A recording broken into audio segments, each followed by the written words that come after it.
Istriku bertengkar dengan ibuku.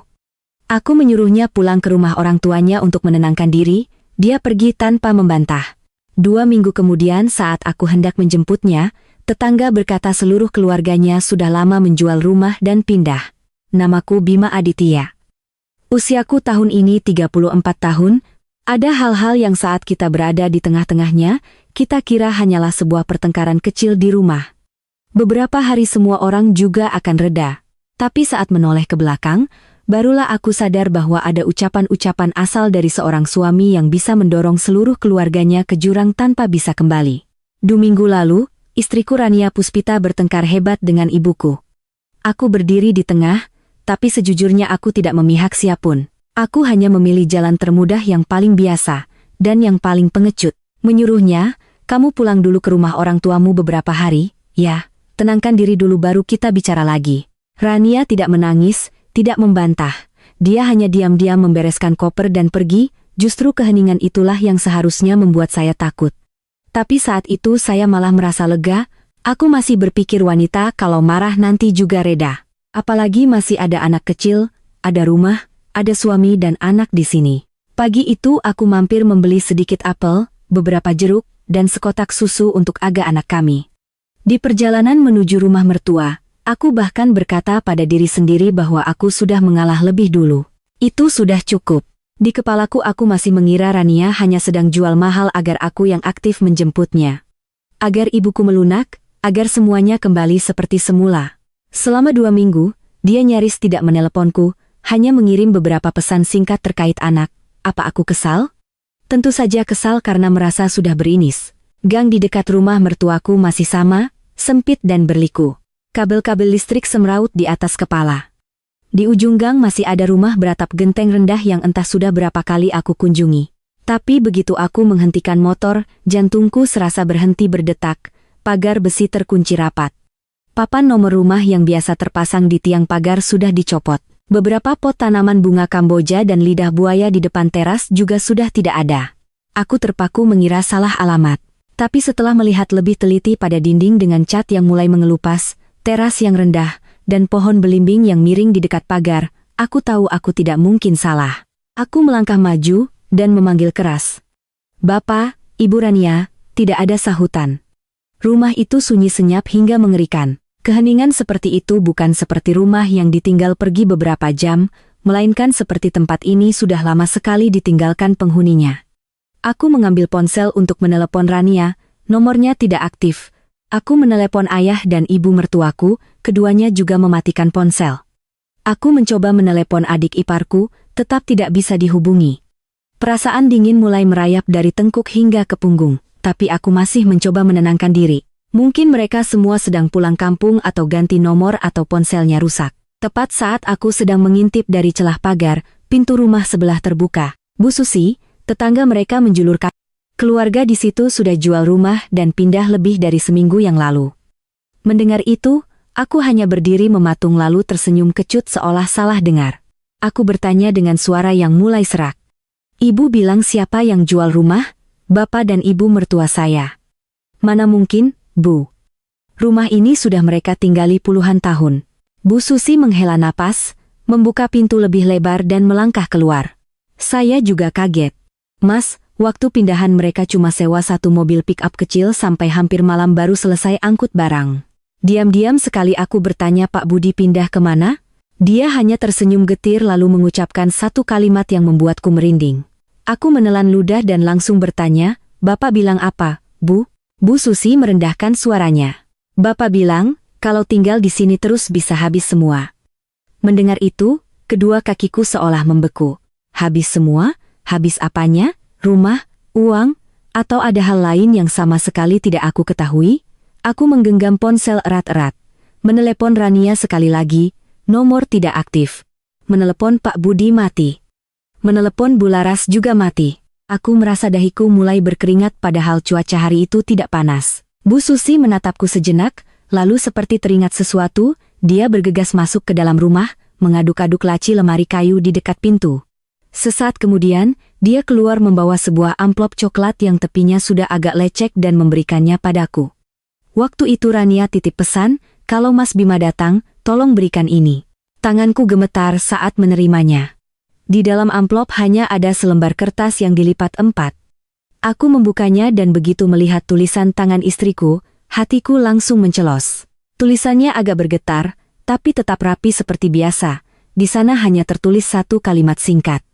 Saat Mas tahu kenapa aku harus pergi, Mas mungkin tidak akan berani menyalahkanku lagi. Aku membacanya berulang kali sampai 3 kali. Setiap kali selesai membaca, kepalaku berdengung. Tidak akan berani menyalahkanku lagi. Apa artinya? Jangan-jangan Rania pergi bukan karena marah pada ibuku, juga bukan karena marah aku menyuruhnya pulang. Aku berdiri mematung di tengah gang yang sepi, tangan memegang kantong buah-buahan yang tadi kupikir sebagai tanda mengalah untuk menjemput istri, sekarang terasa sangat konyol dan getir. Tepat pada saat itu, untuk pertama kalinya dalam hidup, aku merasa ucapan yang kulontarkan waktu itu mungkin bukan lagi sekadar pertengkaran rumah tangga biasa. Itu bisa jadi pisau yang memutus sesuatu yang jauh lebih besar. Aku teringat tatapan mata Rania sebelum ia membawa kopernya keluar dari rumah. Hari itu aku kira dia sedang marah. Sekarang kalau dipikir-pikir itu bukan tatapan marah. Itu tatapan seseorang yang sudah kecewa sampai ke titik terdalam. Kecewa sampai nyaris ingin menghapus nama suaminya dari kehidupannya. Aku berdiri di depan rumah yang terkunci itu sangat lama. Sampai Bu Susi harus menegurku 2 kali, barulah aku tersentak dan berbalik pergi. Tapi dalam perjalanan pulang, kalimat yang tertulis di kertas dari Rania terus berputar-putar di kepalaku seperti duri yang menancap dalam. Saat Mas tahu kenapa aku harus pergi, Mas mungkin tidak akan berani menyalahkanku lagi. Semakin kupikirkan, aku semakin merasa semua ini tidak mungkin hanya berawal dari pertengkaran 2 minggu lalu. Untuk mengerti kenapa istriku pergi begitu diam-diam, aku terpaksa harus kembali ke awal. Ke tahun-tahun di mana aku pernah dengan bodohnya percaya bahwa keluargaku hanya sedikit lebih sulit dari keluarga lain. Aku dan Rania sudah menikah memasuki tahun ke-6. Dulu waktu baru kenal, dia bekerja sebagai akuntan internal di sebuah bengkel kayu kecil dekat rumahnya. Orangnya mungil, pendiam, tidak pandai mengambil hati orang, tapi apapun yang dikerjakannya selalu teliti. Rania bukan tipe wanita yang langsung terlihat menonjol dan mempesona, juga bukan orang yang pandai bicara. Tapi semakin lama mengenalnya, aku semakin menemukan sesuatu yang sangat langka dalam dirinya. Stabilitas. Di dekatnya aku merasa tenang, damai, merasa tidak perlu bersusah payah membuktikan apapun. Mungkin karena itulah saat jatuh cinta, aku bersikeras ingin menikahinya. Keluarga Rania tidak kaya, tapi terpandang dan hidup teratur. Pak Budi, ayahnya seumur hidup bekerja sebagai tukang kayu, tangannya selalu berbau kayu dan pernis. Bu Laras berdagang kecil-kecilan, hemat tapi sangat menyayangi anak-anaknya. Harta terbesar mereka adalah rumah tua yang menyatu dengan bengkel kayu di belakangnya, beberapa ruangan beratap rendah. Saat musim kemarau wangi kayu baru, saat musim hujan berbau apek serbuk gergaji yang lembab, orang luar mungkin melihatnya sebagai rumah sempit dan kuno. Tapi bagi keluarga Rania, itu adalah akar mereka. Tempat tinggal, warisan kakek nenek, dan sumber pencaharian selama puluhan tahun. Saat aku membawa Rania untuk berkenalan dengan keluargaku, ibuku sudah menunjukkan ketidaksukaannya. Ibu tidak mengatakannya langsung di depan Rania, tapi begitu Rania pulang, ibu langsung nyeletuk. Anak itu kelihatannya pendiam, tapi rumahnya kampungan sekali. Kerja di bengkel kayu seperti itu, bicaranya juga tidak kelihatan cerdas. Kalau dinikahi nanti cuma jadi beban.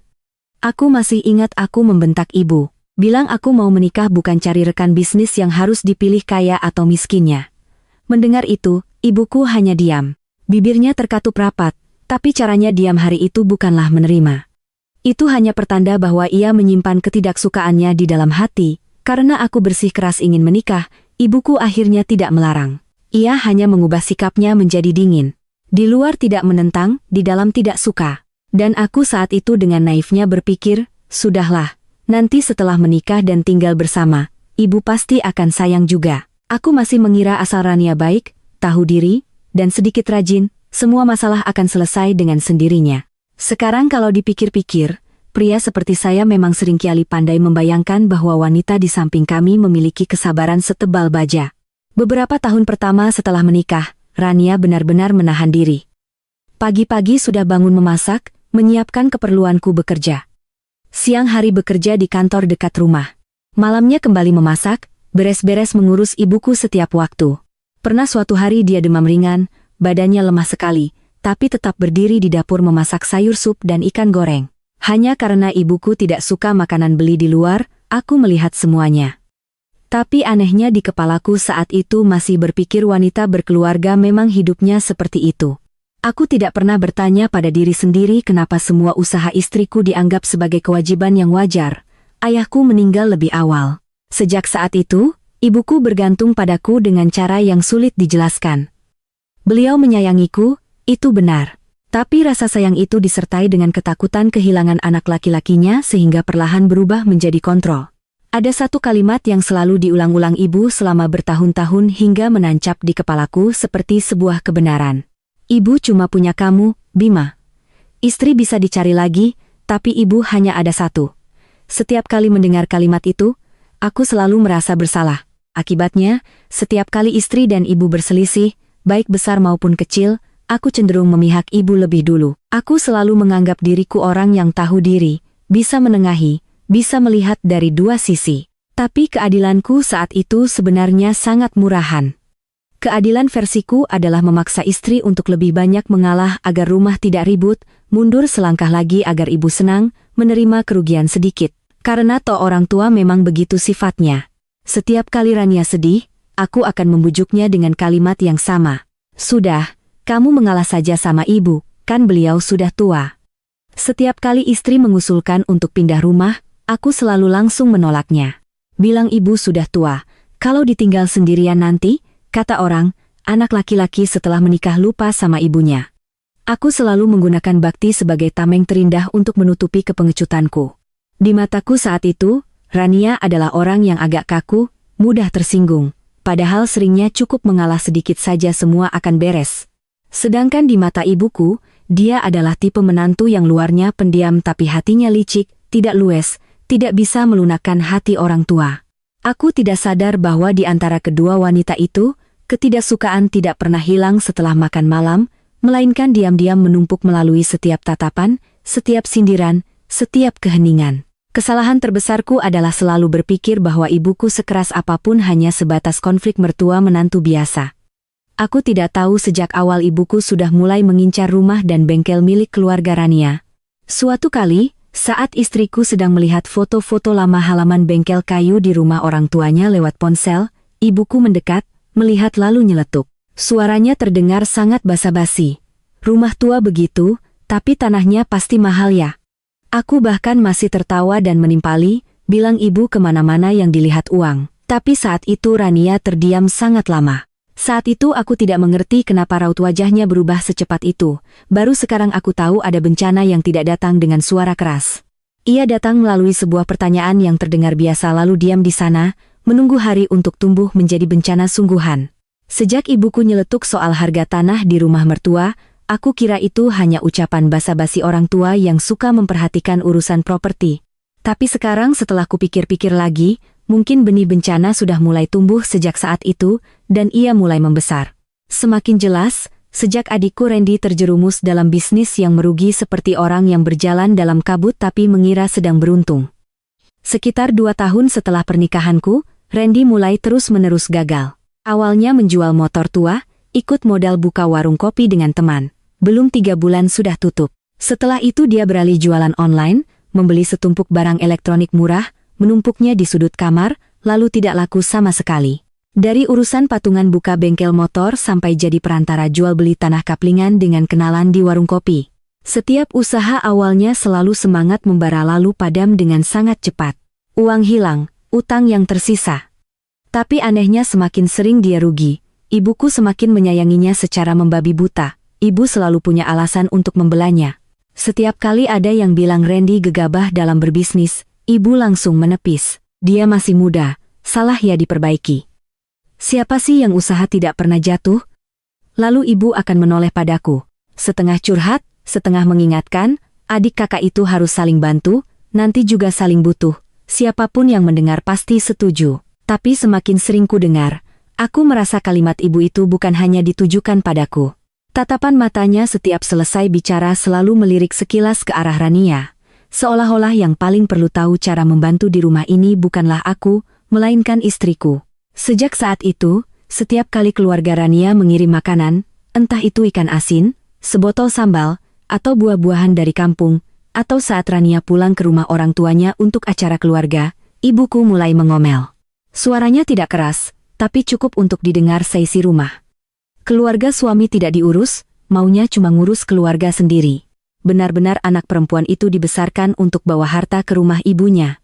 Rania mendengar itu begitu sering sampai wajahnya tidak lagi berubah. Dia hanya diam-diam membawa barang-barang itu ke dapur atau setelah membalas pesan ibunya, ia akan meletakkan ponselnya. Caranya diam saat itu.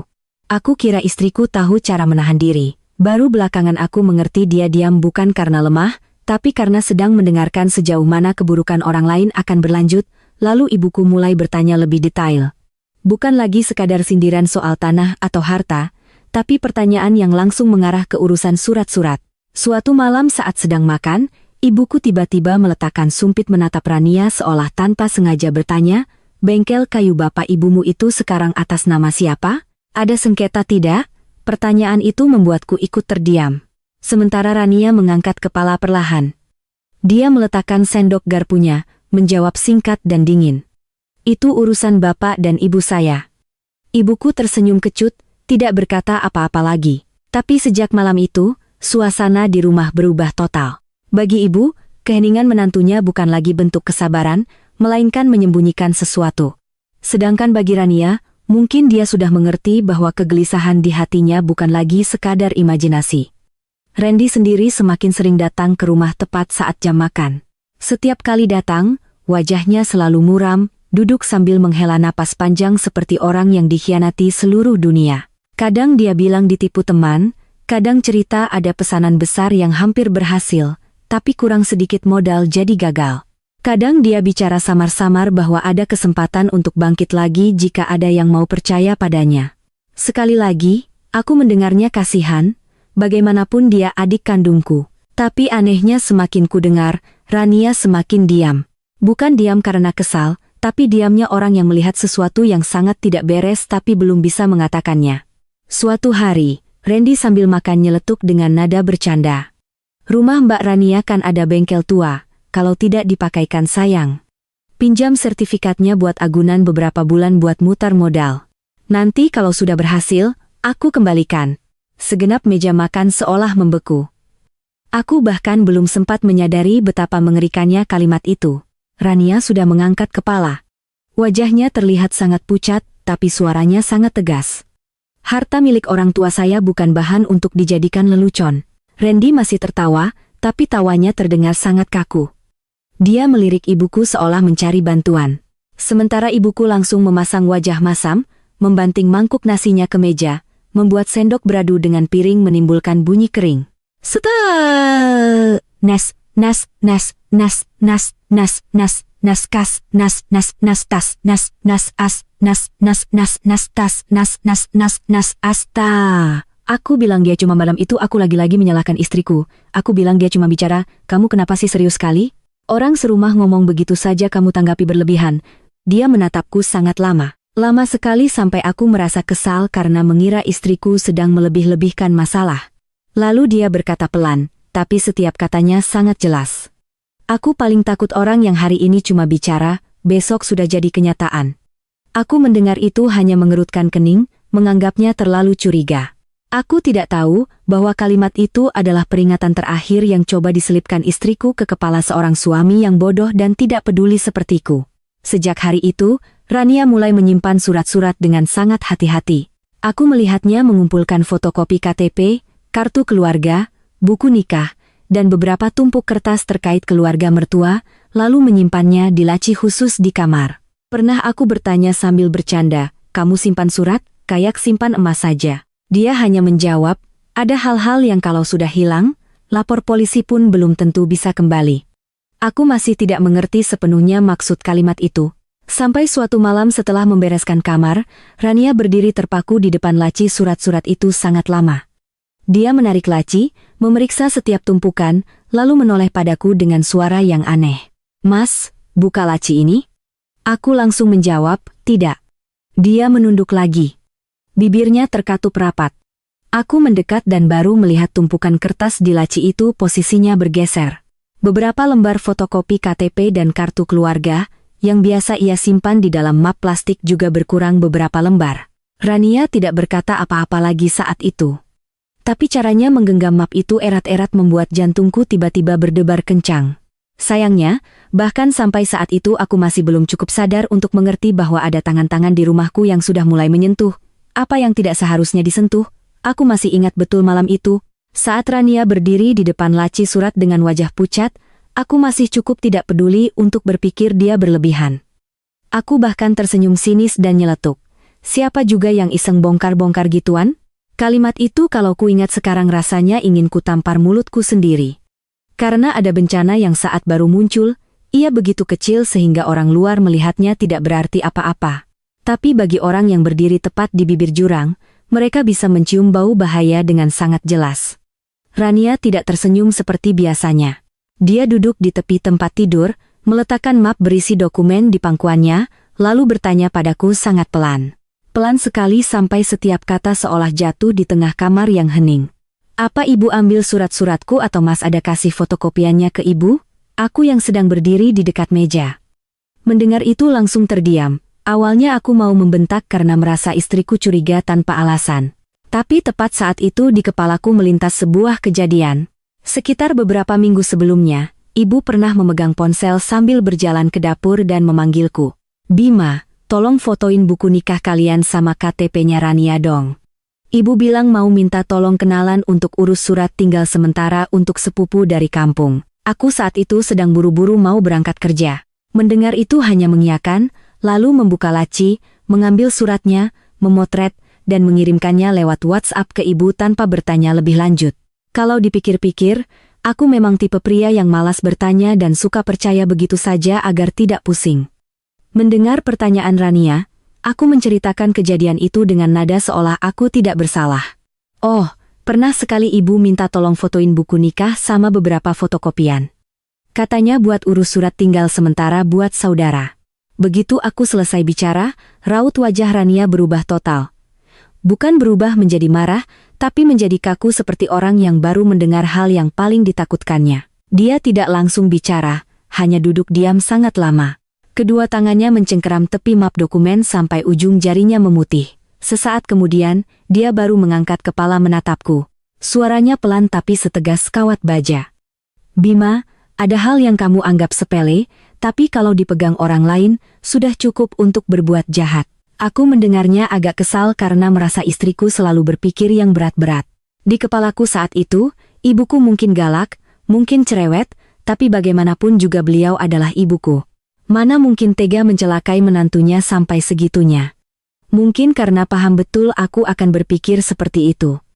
Ibuku dengan cepat memainkan peran sebagai korban. Keesokan harinya, begitu melihat suasana antara aku dan istriku tegang, ibu sudah duduk sambil menghela napas di ruang tamu, mengambil tisu untuk menyeka sudut matanya. Suaranya sengau, seolah sangat terhina. Ibu sudah tua, tapi dia lihat ibu kayak lihat maling. Jadi, mertua kok rasanya hina sekali kayak kenumpang. Suara seperti itu sangat kukenal. Setiap kali ibu ingin aku luluh, beliau selalu menggunakan cara yang sama, campuran antara kelemahan dan rasa sedih. Dan seperti biasa, aku masuk perangkap. Aku menoleh dan menyalahkan Rania karena tidak tahu batas. Bilang dia berpikir yang tidak-tidak sampai membuat ibu sedih. Kesalahan terbesar dalam hidupku mungkin bukan karena kurang pintar, tapi karena selalu memilih untuk percaya pada orang yang ingin aku percayai.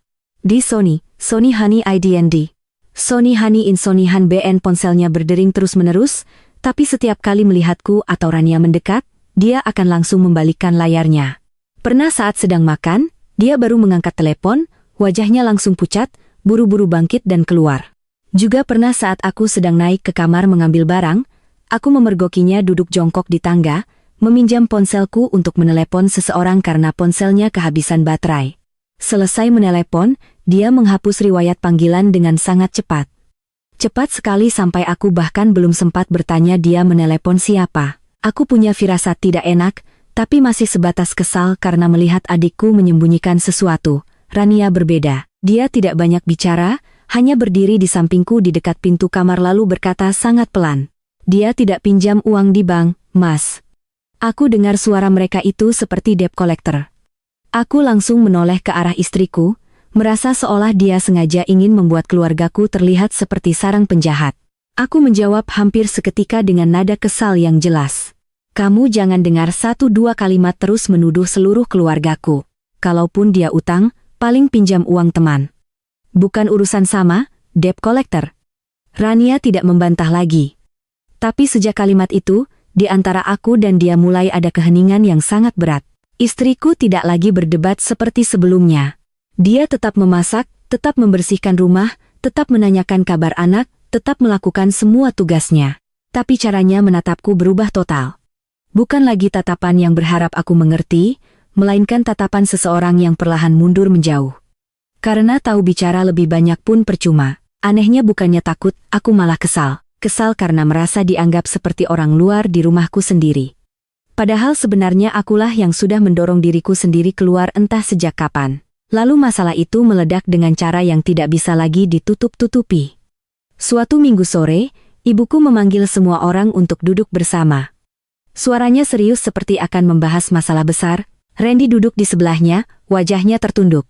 Begitu aku duduk, ibu langsung bicara tanpa basa-basi.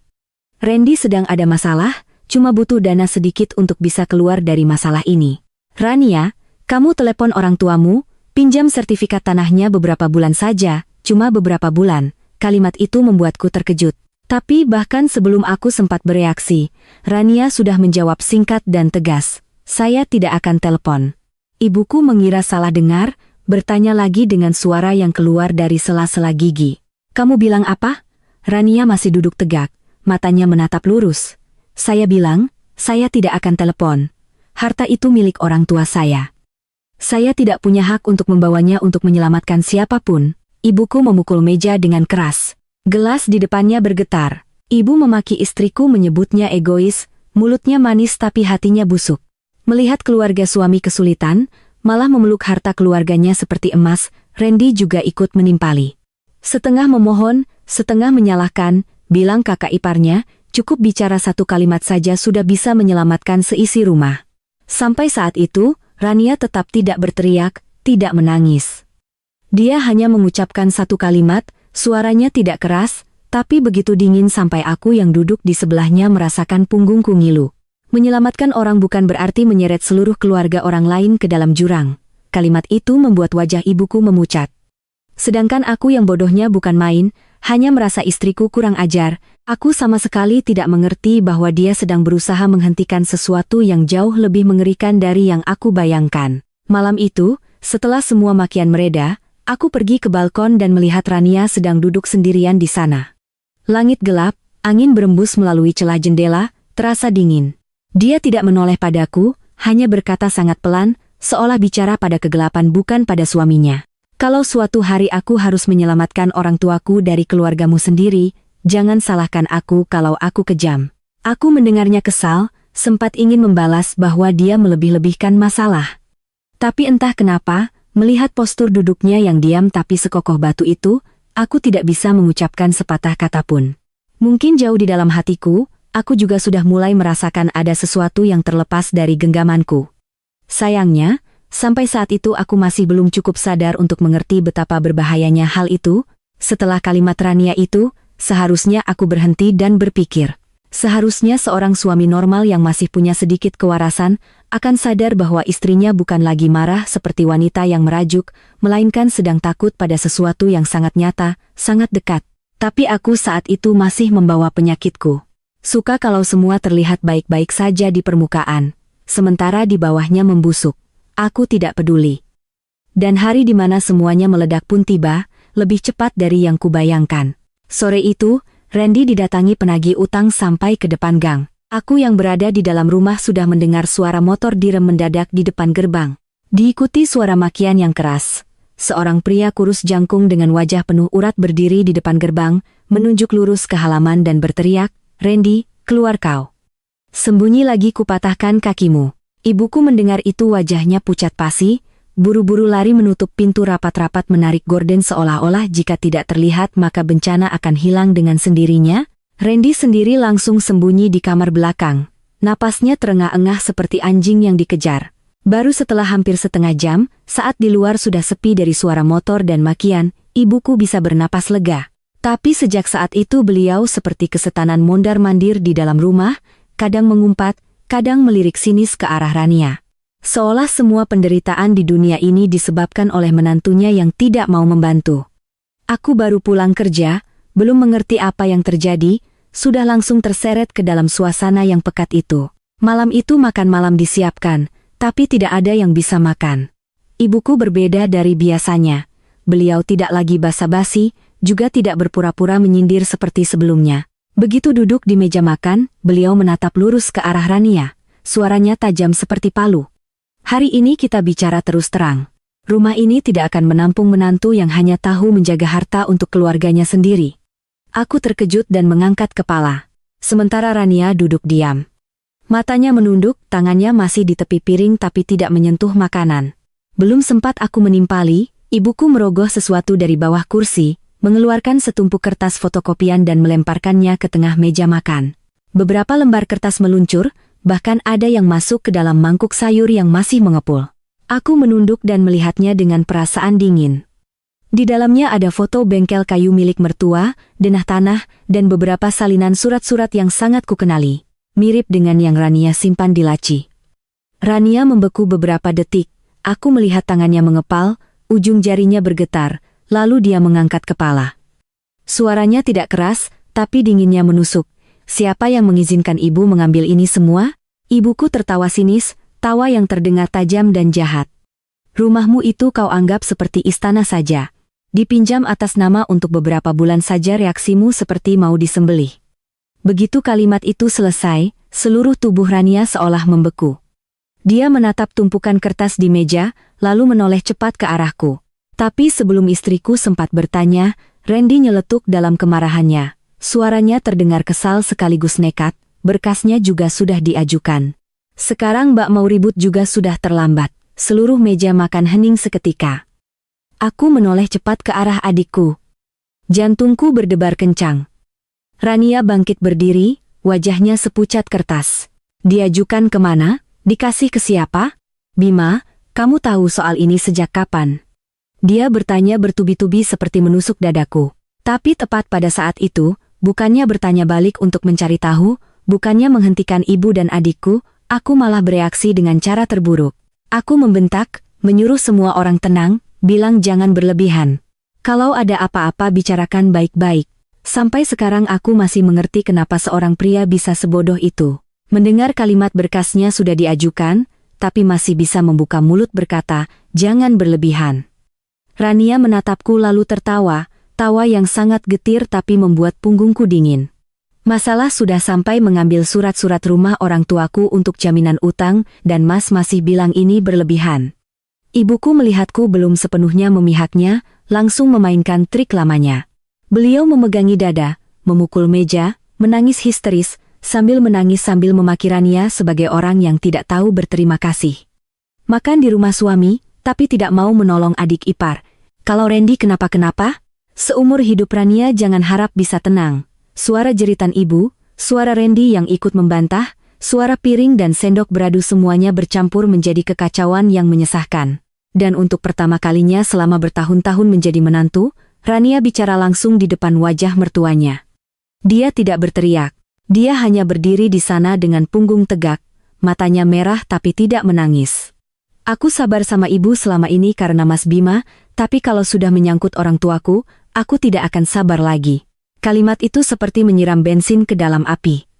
Ibuku maju, menunjuk wajah menantunya sambil memaki. Sedangkan aku di antara jeritan tangis ibu dan ketegangan yang menakutkan dari istriku merasakan campuran antara malu, kesal, dan bingung naik ke kepala. Aku hanya ingin semuanya diam seketika dengan cara diam yang sudah biasa kupaksakan pada Rania selama bertahun-tahun. Lalu aku membanting sendok garpu ke meja. Bunyinya begitu kering sampai aku sendiri terkejut, dan aku mengucapkan kalimat paling bodoh dalam hidupku. Kalau kamu tidak tahan dengan rumah ini, pulang saja ke rumah orang tuamu, tenangkan diri di sana. Seluruh dapur hening seketika. Aku kira Rania akan membantah, akan menangis, akan bicara dingin seperti sebelumnya. Tapi tidak, dia hanya menatapku sekali. Itu bukan lagi tatapan marah, itu kesedihan yang begitu dingin. Sedih seolah-olah orang yang berdiri di depannya saat itu bukan suaminya, melainkan orang asing yang baru saja mendorongnya keluar dari tempat terakhir yang ingin ia pegang. Lalu Rania berkata sangat pelan, "Baik, aku pulang. Tapi kali ini jangan harap semuanya akan kembali seperti semula." Dia naik ke kamar, membereskan koper dengan sangat rapi. Tidak membanting barang, tidak menangis, tidak memaki sepatah kata pun, justru keheningan itu yang membuat rumah terasa lebih mengerikan dari pertengkaran manapun. Sebelum melangkah keluar pintu, Rania menoleh menatap ibuku, lalu menatap. Suaranya pelan tapi setajam pisau. "Kalau orang tuaku sampai kenapa-kenapa karena rumah itu, aku tidak akan memaafkan siapapun." Aku masih merasa gengsi. Aku masih berpikir dia hanya menggertak, hanya jual mahal agar aku mengalah. Aku membiarkan istriku menarik kopernya pergi di malam hari, tidak menahan, tidak mengejar, bahkan berkata pada diri sendiri. Beberapa hari lagi reda, tinggal dijemput pulang juga selesai. Aku tidak tahu bahwa malam itu Rania tidak hanya pulang untuk menenangkan diri, dia pulang untuk memadamkan api yang sudah menjalar sampai ke kaki rumah orang tuanya. Keesokan paginya, aku membuka ponsel, melihat istriku hanya mengirim satu baris pesan. "Mulai sekarang jangan tanda tangani surat apapun yang ibumu berikan." Aku membacanya, mengerutkan kening, merasa istriku sangat merepotkan. Lalu aku mematikan ponsel dan berangkat kerja seolah tidak terjadi apa-apa. Itulah harga pertama dari kebodohanku, dan juga langkah pertama aku mendorong hidupku sendiri ke dalam lubang yang sangat lama baru kutemukan dasarnya. Aku berdiri di depan rumah mertua yang terkunci rapat itu sangat lama. Tapi semakin lama berdiri, kepalaku semakin pusing. Kertas dari Rania masih di tanganku. Setiap katanya seperti mengiris hati. "Saat Mas tahu kenapa aku harus pergi," kalimat itu tidak seperti sebuah teguran, melainkan seperti peringatan yang sudah terlambat. Dan untuk pertama kalinya, aku mulai menyambungkan kepingan-kepingan yang selama ini sengaja kuabaikan. Aku mengeluarkan ponsel, menelepon ibuku saat itu juga. Begitu telepon diangkat, aku langsung bertanya dengan nada mendesak. "Ibu tahu keluarga Rania jual rumah di seberang sana?" Ibuku diam sejenak. Hanya sejenak, tapi cukup untuk membuat jantungku mencelos. Lalu beliau membentak, suaranya meninggi. "Urusan keluarga orang kenapa tanya ibu?" Jawaban itu bukan tidak tahu, melainkan menghindar. Dan justru penghindaran itu yang membuat punggungku dingin. Aku tidak bicara lagi, langsung menutup telepon, memutar balik motor, dan langsung pulang. Selama perjalanan, aku tidak ingat bagaimana aku mengendarai motor. Yang ku tahu hanya tanganku terus mencengkeram gas, sementara kepalaku berdengung. Semua kejadian beberapa minggu terakhir dari surat-surat yang bergeser sikap aneh Randy sampai pesan, jangan tanda tangani apapun dari istriku, semuanya tiba-tiba menyatu menjadi beban berat yang menekan dadaku. Begitu masuk ke dalam rumah, aku melihat Randy duduk di ruang tamu. Dia tidak lagi terlihat santai seperti biasanya. Wajahnya lebam di satu sisi, bibirnya sobek, sudut matanya masih merah. Dia duduk meringkuk di sofa, kedua tangannya saling bertaut. Tatapannya gelisah ke arah pintu, seolah takut ada yang tiba-tiba masuk. Aku tertegun sejenak, lalu melangkah mendekat. Suaraku berat, "Ada apa ini?" Dia tidak menatapku, hanya meringis dan membentak seperti hewan yang terpojok. "Mas, jangan tanya, aku bisa urus sendiri." Tapi justru caranya bicara ditambah dengan tangannya yang gemetar tak terkendali membuatku semakin cemas. Ini bukan lagi masalah rugi biasa, ini seperti sedang dikejar-kejar. Tepat saat itu, ponselnya yang tergeletak di meja bergetar. Aku tanpa sadar melirik. Di layar tertera nama Pak Heri, urus berkas. Dua kata urus berkas itu seperti pukulan palu tepat di kepalaku. Tanpa berpikir panjang, aku menyambar ponsel itu. Randy bangkit menerjang untuk merebutnya kembali. Suaranya panik. "Sini Mas. Jangan ikut campur." Kami berdua berebut di tengah ruang tamu. Ini pertama kalinya sejak kecil kami benar-benar berkelahi. Saat berebut, ponsel itu jatuh ke lantai. Pengeras suaranya aktif dan suara seorang pria terdengar dingin tanpa emosi.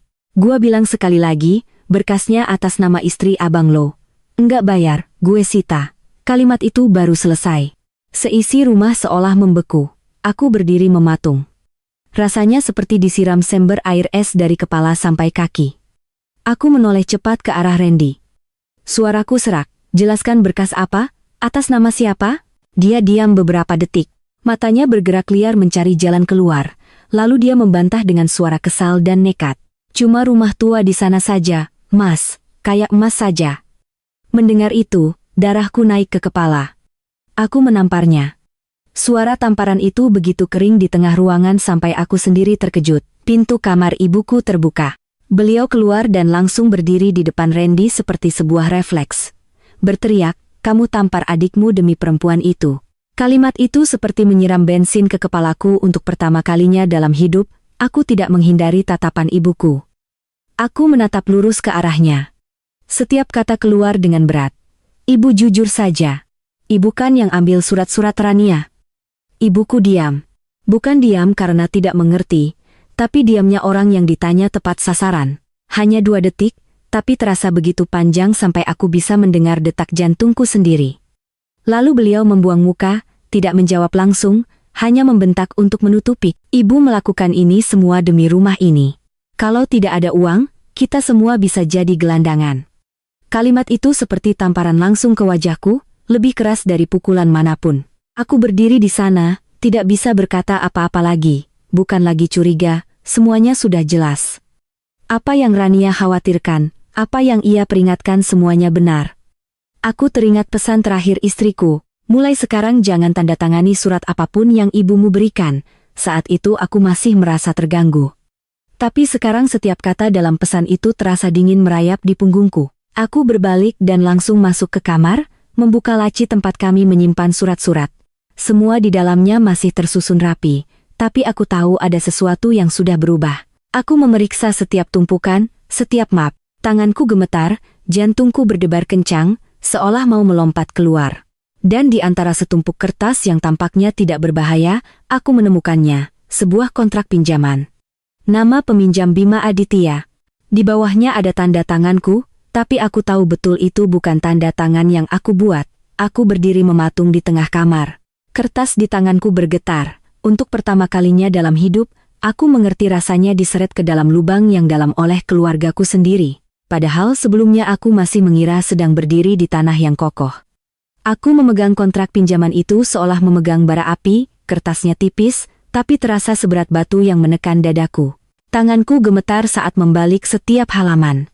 Jumlah pinjamannya tidak sedikit. Klausul-klausulnya tertulis rapat. Istilah-istilah hukum yang rumit membuatku pusing. Tapi ada satu baris yang membuatku dingin dari kepala sampai kaki. Aset terkait pihak ketiga yang digunakan sebagai dasar jaminan pemenuhan kewajiban. Aku bukan orang hukum, tapi aku tahu betul kalimat itu bukan main-main. Yang lebih mengejutkan lagi adalah tanda tangannya. Tanda tanganku ada di bagian paling bawah. Goresan, lengkungan dan garis panjang di akhir nama semuanya persis seperti yang biasa aku bubuhkan di kontrak kerja setiap hari. Aku melihatnya sampai mataku lelah, tapi tetap tidak menemukan satu celah pun untuk meyakinkan diriku bahwa ini palsu. Tanda tangan itu begitu mirip. Sampai-sampai jika ada yang menunjukkannya di depan orang lain, bahkan di depanku sendiri, mungkin aku akan ragu sejenak sebelum berani bilang itu bukan tanda tanganku. Lalu seperti ada yang memukul kepalaku dengan keras. Aku teringat sebuah kejadian sekitar 3 bulan yang lalu. Hari itu aku sedang buru-buru berangkat kerja. Tangan memegang roti, kaki masih memakai sepatu. Saat ibu memanggil dari dalam kamar, "Bima, tolong tanda tangani beberapa lembar surat keterangan dari kelurahan ini." Katanya perlu tambahan data. Aku masih menggerutu kenapa semua urusan datang di pagi hari, tapi tetap mengambil pulpen dan menandatangani di beberapa tempat yang ditunjuk ibu. Aku tidak membacanya. Aku bahkan tidak melihat dengan teliti apa yang aku tanda tangani. Memikirkan itu, kulit kepalaku terasa kebas. Aku membawa tumpukan kertas itu dan langsung berjalan ke ruang tamu. Ibuku masih duduk di sana. Punggungnya membungkuk. Satu tangan memegangi bahu Randy seolah takut aku akan memukulnya lagi. Aku mengangkat kontrak itu. Suaraku serak. "Ibu pakai tanda tangan saya untuk ini."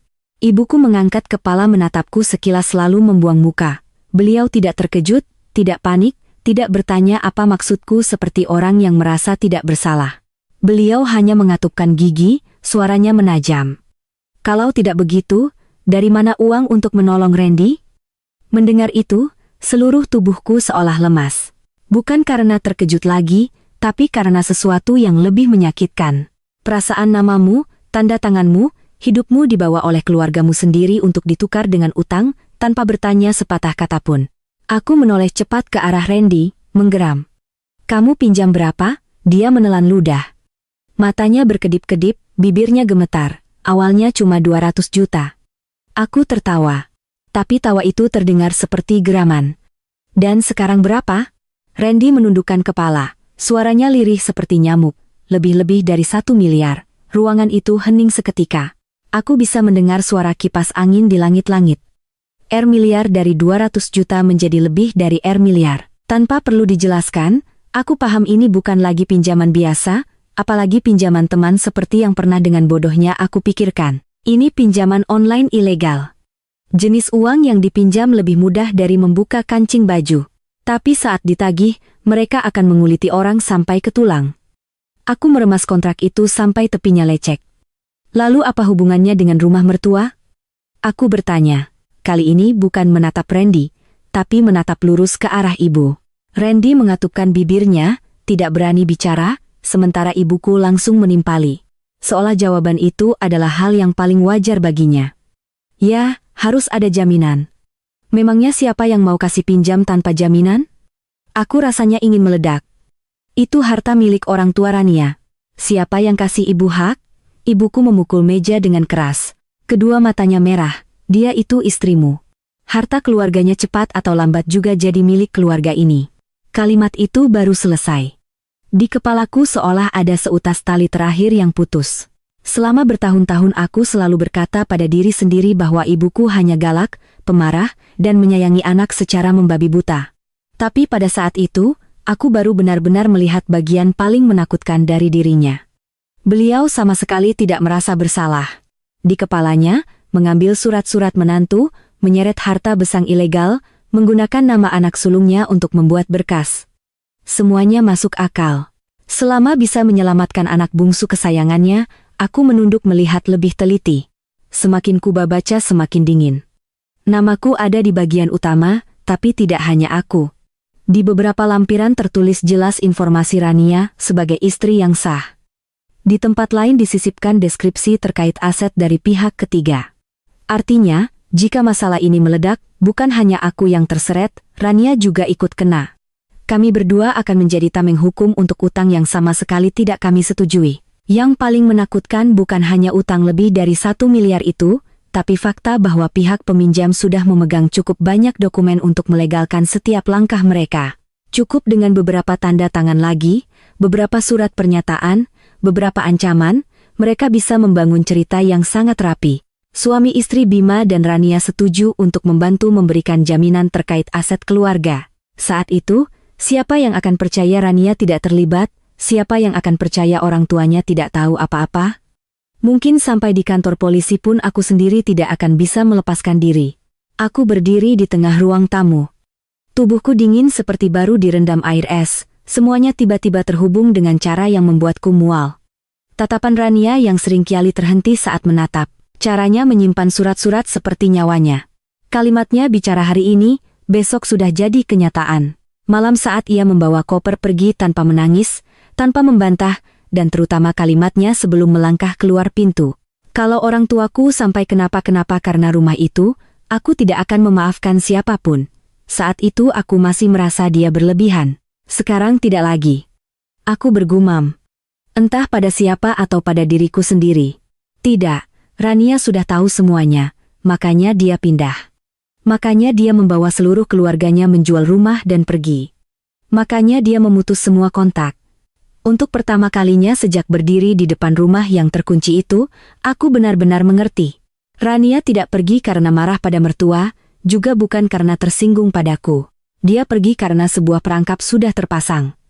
Dan jika ia tetap tinggal 1 hari lagi, mungkin orang tuanya sudah terseret ke dalamnya. Tepat saat itu, ponselku bergetar. Sebuah pesan dari nomor tak dikenal muncul di layar. Aku membukanya, hanya ada 1 baris, singkat dan membuatku merinding. Bima, kalau mau tahu istrimu di mana, jangan lapor polisi. Jam malam ini, datang ke kafe dekat jembatan. Pesan dari nomor tak dikenal itu membuat telapak tanganku dingin.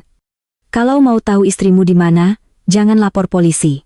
Jam 00 malam ini, datang ke kafe dekat jembatan hanya 1 baris, tapi cukup membuat dadaku sesak.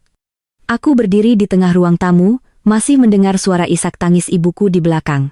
Suara napas Randy yang terengah-engah seperti orang yang baru lolos dari maut. Sementara di kepalaku hanya ada satu pikiran, aku harus pergi. Meskipun itu jebakan, aku harus pergi. Karena sejak melihat rumah mertua yang terkunci hingga memegang kontrak dengan tanda tangan palsuku, aku sudah paham ini bukan lagi urusan internal keluarga. Ini sudah melampaui batas yang pernah dengan bodohnya aku yakini bisa selesai hanya dengan menutup pintu. Aku tidak berkata apa-apa pada ibuku. Aku juga tidak menatap Randy lagi. Aku mengambil kunci motor dan melangkah keluar, membawa perasaan campur aduk antara takut, marah, dan hina yang mencekik. Dalam perjalanan menuju kafe dekat jembatan, aku berkendara lebih pelan dari biasanya.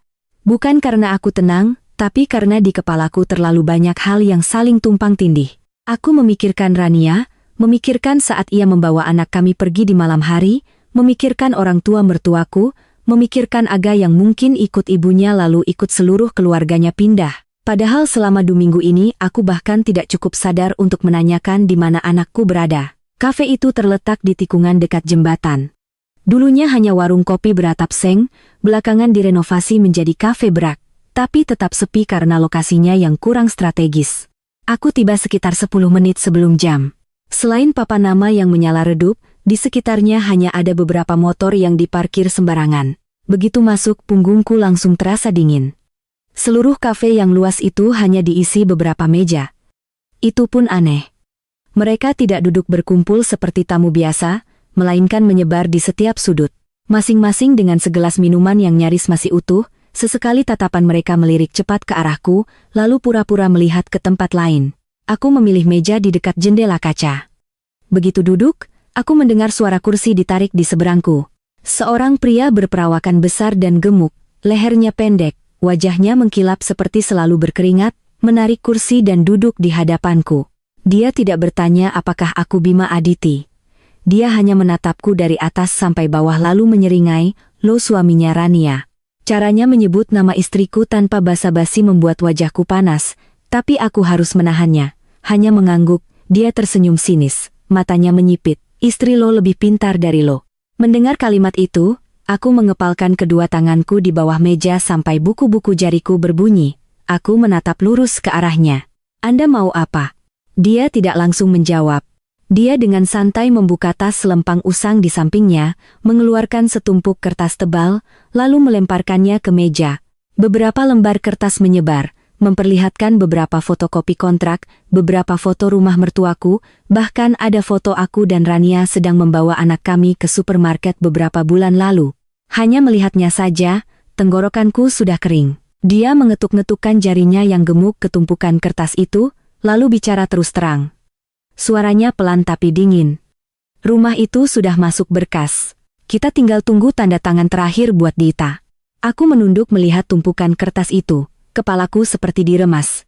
Bengkel kayu, halaman tua, teras rendah di depan rumah Pak Budi. Semuanya sudah ada di tangan orang-orang ini. Aku mengangkat kepala, menggeram, tapi istri saya tidak tanda tangan. Dia tertawa, tawa yang kering dan penuh penghinaan. "Enggak perlu, surat-suratnya sudah cukup." Dia tahu, makanya dia kabur. Kalimat itu seperti sabetan pisau di dahiku. Baru saat itu aku benar-benar mengerti tingkat bahaya yang sudah Rania lihat sebelumnya. Bukan ancaman verbal, bukan sindiran di meja makan, melainkan berkas sungguhan, jaringan sungguhan, sebuah jebakan yang sudah hampir selesai dibangun. Tinggal menunggu korban masuk. Aku bertanya dengan suara serak. "Di mana dia?" Pria itu mencondongkan tubuhnya ke depan. Kedua sikunya bertumpu di meja.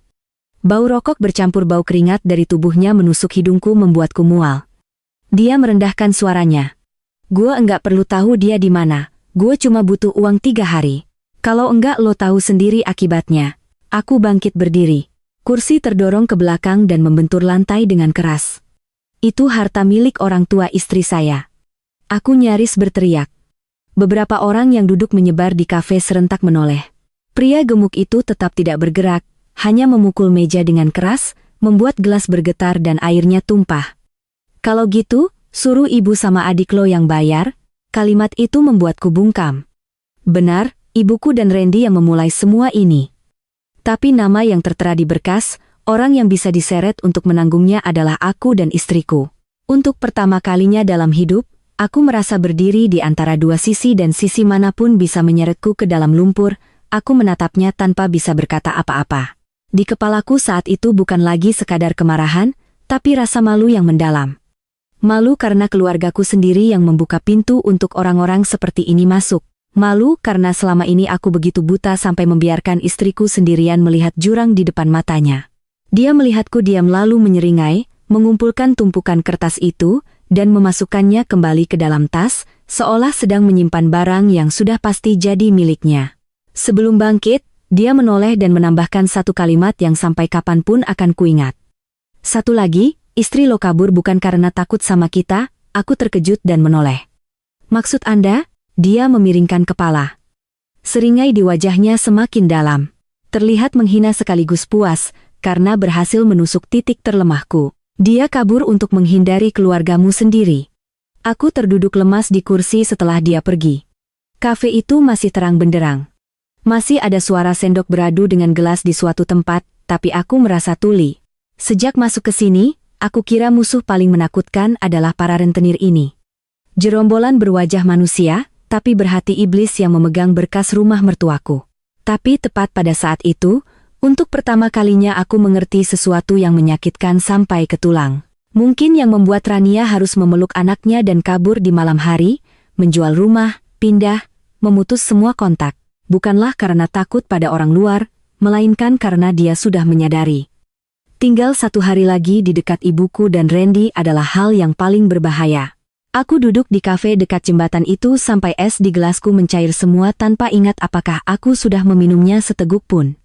Kalimat terakhir pria itu terus bergema di kepalaku seperti suara logam menggores kaca. Dia kabur untuk menghindari keluargamu sendiri. Saat melangkah keluar, angin di atas jembatan berembus kencang, tapi tubuhku masih terasa panas seperti baru dikuliti. Aku berdiri memegangi pagar jembatan cukup lama, menatap arus lalu lintas di bawah dengan pikiran kosong. Baru saat itulah aku mulai merasakan ketakutan yang sesungguhnya, bukan pada para penagih utang, melainkan pada kemungkinan bahwa sudah sejak lama istriku melihat lubang yang dalam itu sendirian. Sementara aku berulang kali mendorongnya lebih dekat ke bibir lubang itu. Aku pulang dalam keadaan kacau seperti orang yang baru saja tersesat keluar dari kebakaran. Tidak ada yang bertanya aku dari mana. Ibuku masih menutup pintu kamar, dan Randy mungkin sudah menyelinap ke atas sejak tadi. Seluruh rumah sunyi senyap hingga terasa tidak nyaman. Aku mondar-mandir di ruang tamu, lalu masuk ke kamar, menarik kursi dan duduk, memaksa pikiranku untuk menyusun kembali setiap kejadian secara berurutan. Saat-saat Rania diam-diam menyimpan surat-surat, pesannya jangan tanda tangani apapun lagi. Malam saat ia berdiri di balkon berkata, jika ia harus menyelamatkan orang tuanya dari keluargaku, maka jangan salahkan jika ia kejam. Semuanya seperti jarum-jarum kecil yang dulu kuabaikan, sekarang tiba-tiba menyatu menjadi duri raksasa yang menusuk otakku. Aku mengambil ponsel mencari nomor Bu Susi, tetangga mertuaku. Baru panggilan ketiga beliau mengangkatnya. Begitu mendengar suaraku, beliau menghela napas. Mas Bima mau tanya apa lagi? Aku menelan ludah. Suaraku kering. Bu Susi, waktu itu waktu keluarga Rania pindahan, apa ibu lihat ada yang aneh? Di seberang sana hening sejenak. Lalu beliau bicara lebih pelan. Aneh, Mas. Jelas aneh. Rania pulang sore hari, wajahnya pucat sekali. Dia bicara dengan Pak Budi dan Bu Laras di dalam kamar. Pintunya ditutup hampir 2 jam. Waktu keluar semuanya seperti orang linglung. Langsung beres-beres malam itu juga bukan seperti pindahan biasa, Mas. Itu seperti orang kabur. Aku menggenggam ponsel erat-erat. Kabur bagaimana, Bu? Bu Susi merendahkan suaranya. Saya tidak tahu persis, cuma ingat waktu ada orang datang bertanya, Pak Budi hanya menjawab satu kalimat. Kalau tetap di sini, habis semua. Setelah itu beliau langsung masuk. Saya tinggal di sebelah puluhan tahun, belum pernah dengar beliau bicara dengan nada seperti itu. Aku mendengarnya dengan tenggorokan tercekat. Kalau tetap di sini, habis semua. Baru sekarang aku mengerti kalimat itu bukan untuk menakut-nakuti tetangga. Itu adalah kesimpulan dari seseorang yang sudah terpojok ke dinding. Aku duduk termenung di tepi tempat tidur, mata terpaku pada kehampaan. Jika Pak Budi sudah berkata begitu, artinya mereka tidak punya pilihan lain. Mereka menjual rumah bukan karena ingin pindah, apalagi karena marah pada menantu. Mereka menjualnya dengan tergesa-gesa untuk memutus jalur penyitaan aset, untuk lari dari lingkaran yang semakin hari semakin erat, dan rumah yang dijual terburu-buru dalam keadaan terdesak seperti itu, mana mungkin tidak ditekan harganya. Memikirkan itu, dadaku terasa sakit seperti diremas. Rumah dan bengkel itu adalah hidup mereka. Di sana ada bau kayu, suara mesin gergaji. Setiap papan kayu yang Pak Budi serut sejak Rania masih kecil dengan rambut yang terbakar matahari.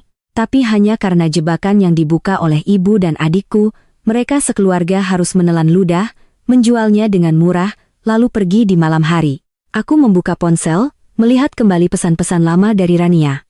Dulu pesannya padaku tidak banyak, hanya kalimat-kalimat singkat. Beli susu buat Aga, jemput Aga jam berapa, ibu lagi pusing. Malam ini pulang cepat ya.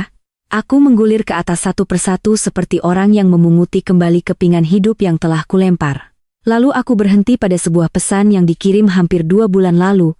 Saat itu aku hanya membacanya sekilas lalu mengabaikannya. Kalau ada apa-apa, Mas, jangan tanda tangan. Jangan percaya siapapun di rumah. Hanya satu kalimat seperti tanpa penjelasan, tanpa memohon, tanpa menangis. Jelas dan tegas seperti pesan terakhir dari seseorang yang sudah melihat badai dari kejauhan. Aku meletakkan ponsel. Kedua tanganku memegangi kepala lalu membenturkan dahiku ke dinding sampai pusing. Bukan karena sakit fisik, tapi karena untuk pertama kalinya dalam hidup aku merasa diriku begitu bodoh sampai tidak ada lagi yang bisa dibela. Istriku sudah mencoba memperingatkan, mencoba menjaga, mencoba menghentikan, mencoba menarikku keluar. Tapi aku berulang kali memilih untuk tidak mendengar, tidak melihat, tidak mau tahu, karena cara itu lebih nyaman, lebih damai. Aku pernah mengira aku berdiri di tengah antara ibu dan istri, sekarang baru kusadari. Sebenarnya aku hanya memihak pada apapun yang membuatku tidak lelah. Aku berjalan ke ruang tamu untuk terakhir kalinya malam itu. Ibuku sedang duduk bersandar di kursi. Wajahnya kuyu, tapi matanya masih memancarkan kekeras kepalaan yang biasa. Aku bertanya perlahan. Kata demi kata, ibu tahu mereka jual rumah. Beliau menatapku, tidak menyangkal juga tidak terkejut.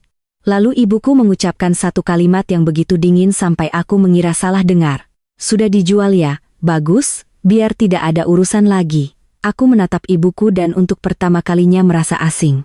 Asing sampai tidak mengerti kenapa wanita di hadapanku ini adalah orang yang melahirkanku. Aku berkata dengan suara pelan tapi seberat batu.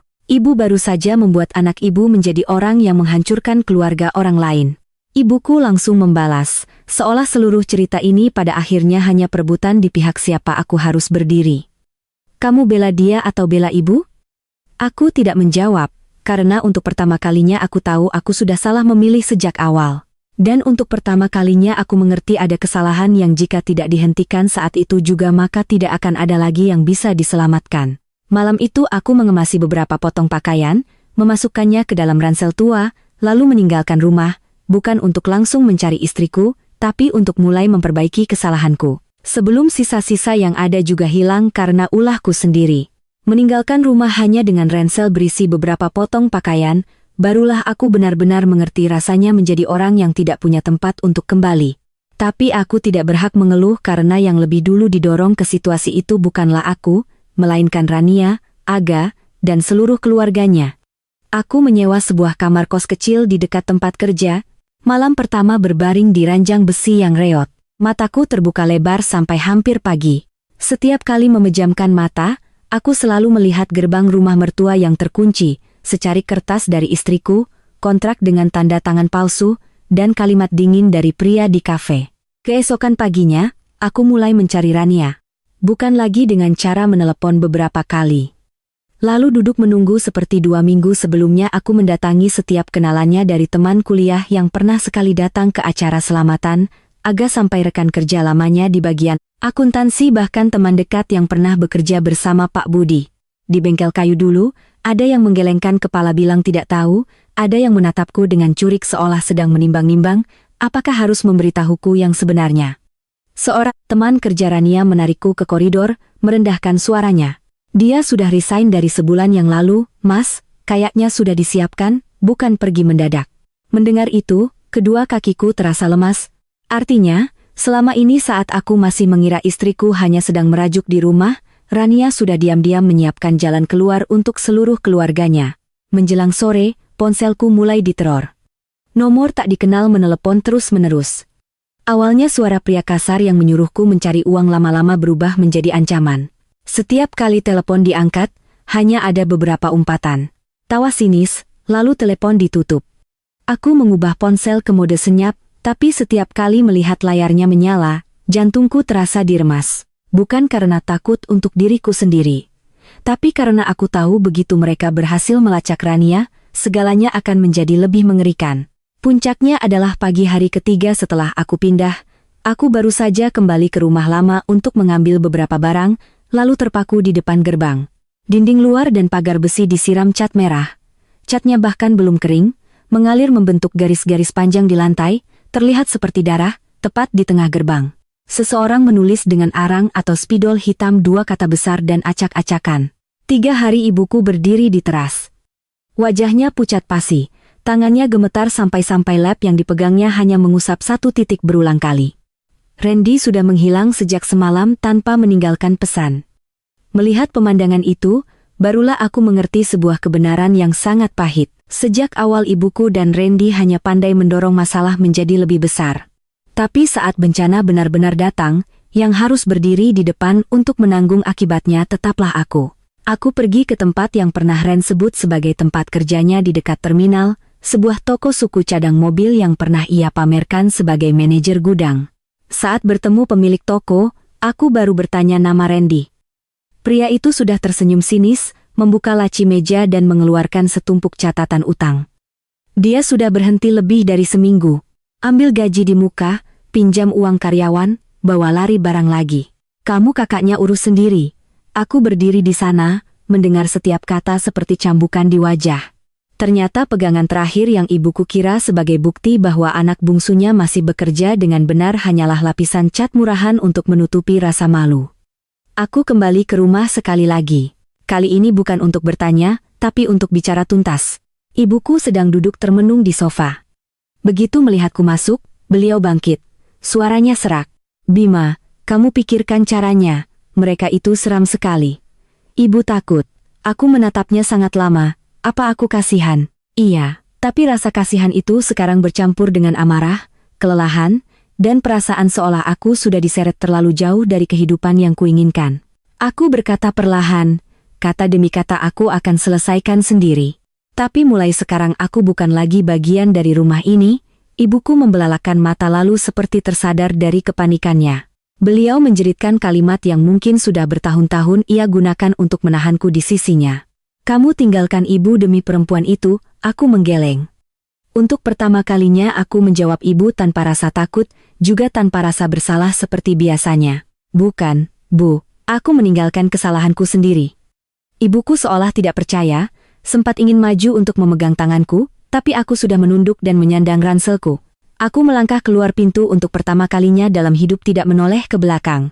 Karena aku tahu jika aku menoleh sekali lagi, mungkin aku akan luluh lagi, ragu lagi, dan membiarkan orang lain menanggung harga dari kelemahanku. Baru sampai di ujung gang, ponselku bergetar. Nomor tak dikenal. Aku berhenti. Jantungku berdebar kencang lalu mengangkat telepon. Di seberang sana hening beberapa detik lalu terdengar suara yang sangat pelan sangat kukenal. Begitu akrab sampai tenggorokanku tercekat. Mas, jangan cari aku lagi. Semakin Mas cari, mereka semakin tahu aku di mana. Itu Rania. Aku berdiri mematung di tengah jalan. Sore hari, sinar matahari menembus kabel-kabel listrik, tapi di depan mataku semuanya gelap. Begitu banyak yang ingin kukatakan. Kutanyakan, minta maafkan, semuanya tersangkut di tenggorokan. Setelah beberapa saat, barulah aku bisa bicara. Suaraku serak seperti orang yang menelan pasir. Rania, aku salah. Aku tidak tahu. Belum selesai aku bicara, dia memotong. Tidak dengan nada tinggi, tidak menangis. Hanya bicara sangat pelan, sangat jelas seperti memakukan setiap kata di kepalaku. Bukan Mas tidak tahu. Mas yang tidak mau tahu aku membeku. Kalimat itu seperti sebuah vonis. Tidak memberiku tempat untuk bersembunyi. Tidak memberiku alasan untuk mengasihani diri sendiri. Benar, aku bukan tidak tahu. Aku hanya selalu memilih untuk percaya pada apa yang membuatku tidak lelah. Memilih diam saat istriku butuh dibela, memilih membuang muka saat melihat hal yang aneh. Karena cara itu lebih mudah, Akulah yang telah mendorong Rania sampai harus sendirian membawa orang tua dan anaknya melarikan diri. Di seberang sana, sambungan terputus. Aku memanggil nama Rania sekali lagi, tapi telepon sudah mati. Aku berdiri di tengah jalan, ponsel terlepas dari tanganku, jatuh ke aspal dengan bunyi yang keras. Untuk pertama kalinya dalam hidup, aku mengerti sesuatu yang sangat menyakitkan. Aku bukan hanya kehilangan istri, aku mungkin sudah hendak mendorong seluruh keluarganya ke dalam sebuah pelarian tanpa jalan kembali. Aku berdiri di tengah jalan sangat lama setelah panggilan singkat itu. Orang-orang dan kendaraan lalu lalang. Masih ramai. Sinar matahari sore masih menyinari aspal dengan warna kuning keruh. Tapi di kepalaku hanya bergemas satu kalimat dari Rania. Bukan Mas tidak tahu Mas yang tidak mau tahu. Aku menunduk mengambil ponselku. Layarnya retak di sudut. Tepat saat itu, ponsel bergetar lagi. Sebuah pesan baru dari nomor yang sama muncul singkat dan membuatku merinding. Kalau Mas masih mau menyelamatkan sisa-sisa kemanusiaan dalam diri Mas, jam 800 pagi besok datang ke kantor pengacara Dharma sendirian. Malam itu aku hampir tidak tidur. Aku berbaring di kamar kos yang sempit. Mendengar suara truk di jalan raya, suara orang pulang larut malam, suara air menetes dari keran di ujung koridor. Sementara pikiranku terus berputar. Untuk pertama kalinya setelah bertahun-tahun, aku tidak lagi merasa marah pada istriku, tidak lagi merasa gengsi karena ditinggalkan, juga tidak lagi berpikir untuk menjemputnya. Seolah-olah aku sedang berbaik hati. Aku hanya merasakan ketakutan yang samar tapi sangat berat. Takut bahwa besok aku akan mengetahui semua hal yang selama ini sengaja ku hindari. Takut bahwa saat semuanya terungkap, aku tidak akan punya muka lagi untuk melihat diriku sendiri. Keesokan paginya, aku datang ke alamat yang tertera di pesan. Sebuah kantor pengacara di lantai 3 sebuah ruko tua. Papan namanya kecil, catnya sedikit mengelupas di sudut. Dari luar terlihat biasa, bahkan agak kuno. Tapi begitu masuk ke dalam, aku merasakan suasana yang sangat berbeda. Semuanya sangat rapi, meja dan kursi berjejer lurus. Berkas-berkas tersusun penuh di rak. AC disetel dengan suhu yang pas dan lampu putih membuat seluruh ruangan terasa serius dan dingin hingga menusuk. Yang menemuiku adalah seorang pria berusia sekitar 40-an. Posturnya kurus, memakai kacamata tipis, suaranya berat dan minim ekspresi. Dia memperkenalkan diri sebagai pengacara Darmawan. Di sampingnya, seorang wanita parubaya. Rambutnya diikat rapi mengenakan kemeja abu-abu muda. Baru ketika dia menatap lurus ke arahku, aku sadar itu adalah Mbak Shinta, teman kuliah Rania yang pernah sekali kutemui di acara pernikahan kami, tapi hampir tidak pernah bicara. Aku mengedarkan pandangan secara refleks.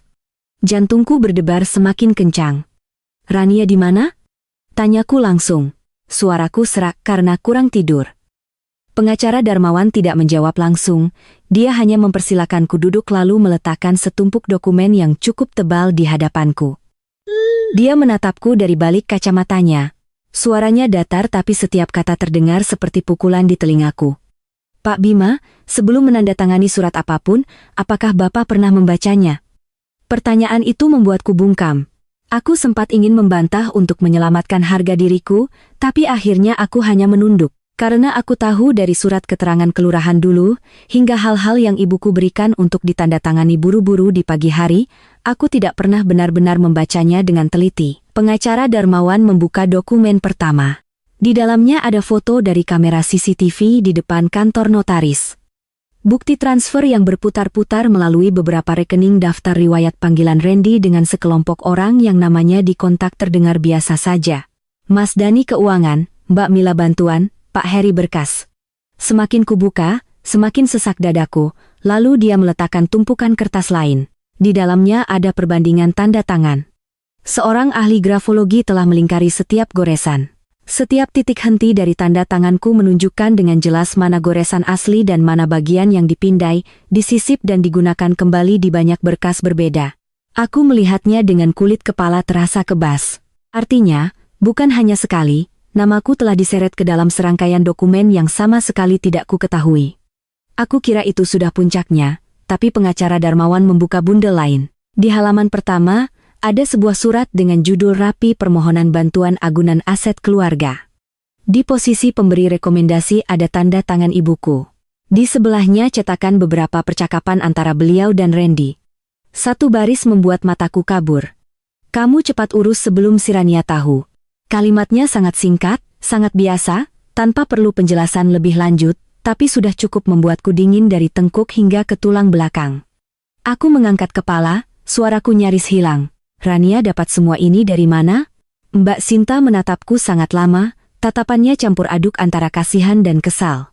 Lalu dia menjawab perlahan, bukan dapat. Dia begadang beberapa malam untuk memfotonya, menyimpannya, membandingkan satu persatu. Saat Mas masih sibuk membela ibu dan adik Mas, dia sudah menyelamatkan Mas. Aku mendengarnya seperti ditampar. Menyelamatkan aku. Aku mengulang, tapi aku sendiri merasa pertanyaan itu begitu bodoh. Pengacara Darmawan mengangguk. Dia menjelaskan dengan runut poin per poin tanpa melebihkan atau mengurangi. Kelompok itu bukan hanya ingin menyita rumah dan bengkel mertuaku. Mereka sedang membangun skema untuk melegalkan berkas. Perlahan-lahan mengubah pinjaman Randy menjadi transaksi yang disetujui oleh aku dan istriku. Jika pihak mertua melawan atau jika masalah ini terungkap, seluruh tanggung jawab hukum bisa jadi akan dialihkan ke namaku dan Rania terlebih dahulu. Artinya, jika Rania tidak segera membawa orang tua dan anaknya pergi, tidak menjual rumah dengan cepat untuk memutus sebagian transaksi, menjauh dari pusat masalah, dan menghapus jejak penyitaan, maka hanya beberapa hari kemudian, Pak Budi, Bu Laras, bahkan aku sendiri bisa terseret ke dalam serangkaian tuntutan, hukum dan pemaksaan yang kotor. Tanganku gemetar saat membuka beberapa halaman terakhir. Di sana ada foto malam mereka pindahan. Sebuah mobil pikap kecil parkir di ujung gang, beberapa kardus, beberapa papan kayu tua, beberapa kursi plastik, kasur yang digulung, dan di tengah tumpukan barang itu, Aga anakku sedang tertidur pulas di bahu ibunya. Wajahnya menempel di leher Rania. Tangan kecilnya masih menggenggam erat ujung bajunya. Rania di foto itu tampak sangat kurus, matanya merah bengkak, tapi bibirnya terkatup rapat sampai memutih. Aku menatap foto itu dengan dada sakit seperti diremas. Selama 2 minggu ini aku sibuk mengejar hutang, mengejar kebenaran, mengejar rasa maluku sendiri, sampai-sampai tidak pernah benar-benar bertanya bagaimana perasaan takut anakku malam itu, bagaimana istriku menahan semuanya sendirian. Pengacara Darmawan menutup berkas itu, suaranya tetap berat dan setajam pisau. Istri Anda tidak meninggalkan Anda untuk balas dendam. Dia pergi karena jika tetap tinggal, bahkan putranya pun tidak akan aman lagi. Aku menundukkan kepala, kedua tanganku memegangi kepala. Itulah pertama kalinya setelah semua yang terjadi, aku benar-benar merasa hancur. Bukan lagi penyesalan yang samar-samar, melainkan kehancuran seorang pria yang menyadari bahwa dirinya bukan hanya lemah, tapi juga nyaris menjadikan anak dan istrinya sebagai tumbal bagi keluarganya sendiri. Tepat saat itu, pintu ruangan di dalam terbuka. Aku mengangkat kepala Rania keluar, dia terlihat jauh lebih kurus.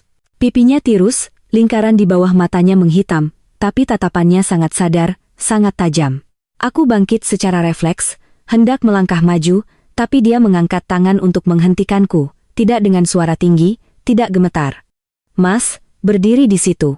Hari ini aku panggil Mas ke sini bukan untuk saling minta maaf. Aku panggil Mas ke sini agar Mas memilih menjadi suami dan ayah atau terus menjadi anak baik bagi ibumu.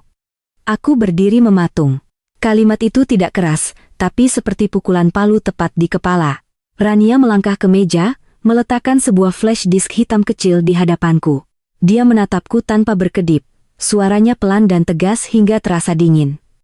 Di dalam sini ada bukti yang cukup untuk menyeret ibu dan Randy. Tapi kalau Mas tidak ikut menandatangani surat laporan ini bersamaku, aku akan benar-benar menghapus nama Mas dari kehidupan aku dan anakku. Aku memegang flash disk yang diletakkan Rania di hadapanku. Tanganku gemetar sampai harus kupegang erat-erat agar tidak jatuh. Benda itu kecil, hitam, ringan. Tidak ada bedanya dengan barang elektronik biasa yang dijual di toko. Tapi aku tahu di dalam benda mungil itu ada semua bukti yang bisa meruntuhkan atap rumah yang selama ini ibuku pertahankan dengan gengsi dan pemaksaan. Aku duduk kembali menatap pengacara Darmawan seperti seorang terdakwa yang akan mendengar vonisnya.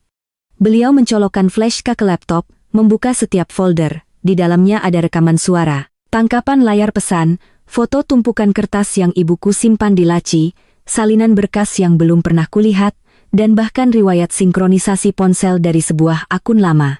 Setiap bukti muncul tanpa drama, tanpa sensasi, tapi masing-masing seperti pukulan telak di otakku. Lalu pengacara itu memutar sebuah rekaman suara. Suara ibuku terdengar sangat jelas. Kalau si Rania tahu, bilang saja Bima yang setuju. Dia sayang suami, sayang anak, tidak akan berani macam-macam.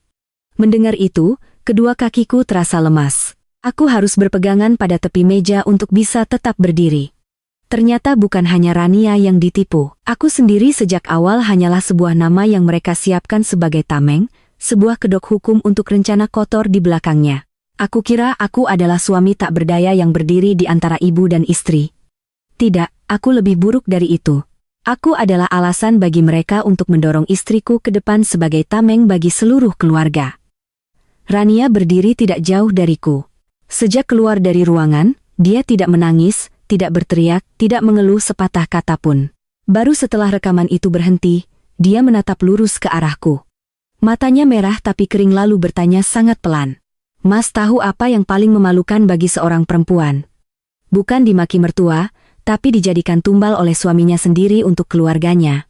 Aku mendengarnya dengan tenggorokan seperti tercekat ingin berkata maaf, tapi rasanya dua kata itu begitu ringan dan kotor saat itu sampai aku tidak berani membuka mulut. Aku menandatangani surat laporan itu sesaat kemudian. Tanganku gemetar. Tapi bukan gemetar karena takut ibu sedih seperti dulu.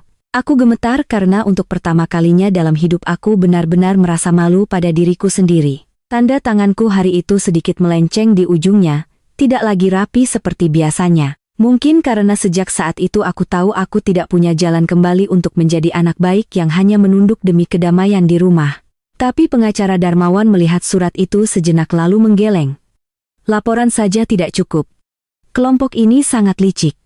Kalau hanya dengan berkas dan beberapa pesan, mereka akan menyangkal. Mengatakan ini hanya urusan pinjam-meminjam perdata biasa.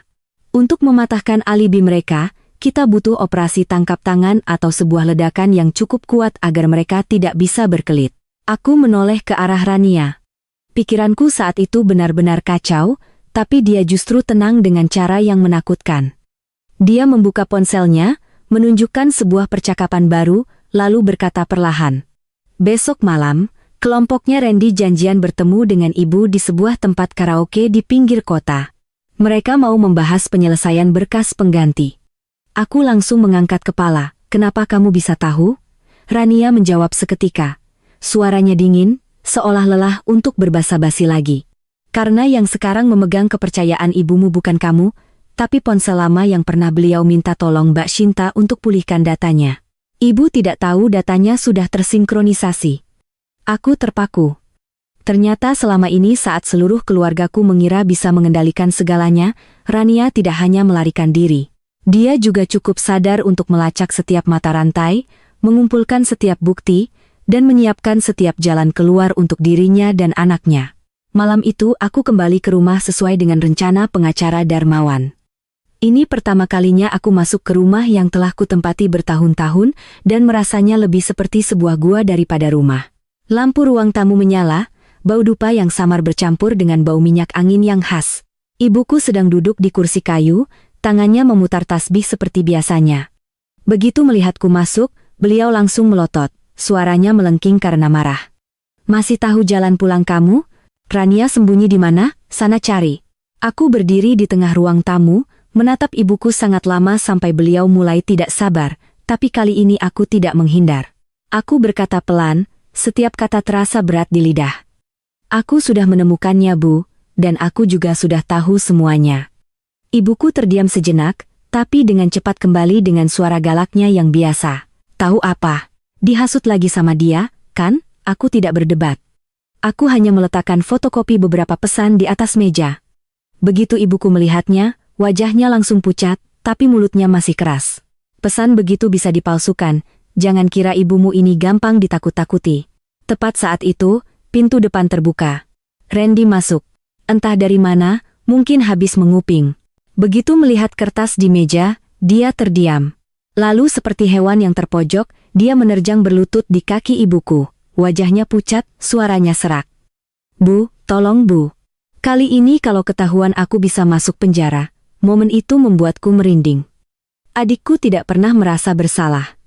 Yang ia takuti bukanlah dosa, apalagi perbuatannya pada keluarga Rania. Dia hanya takut ditangkap. Ibuku memeluknya seperti anak kecil, lalu menoleh dan menjerit padaku. Dia adikmu, mati pun dia tetap darah dagingmu. Kamu tega mau jebloskan adikmu sendiri ke penjara. Aku melihat mereka berdua. Pemandangan yang sudah biasa kulihat bertahun-tahun dan tiba-tiba merasa mual. Setiap kali ada masalah, ikatan darah selalu dijadikan alasan untuk membungkam orang lain. Aku mengatupkan gigi, menggeram. Ibu dan dia yang lebih dulu menjerumuskan seluruh keluarga orang lain ke jurang. Ibuku memelotiku. Bibirnya gemetar karena marah. Lalu beliau mengatupkan gigi dan melemparkan kalimat yang menusuk sampai ke tulang.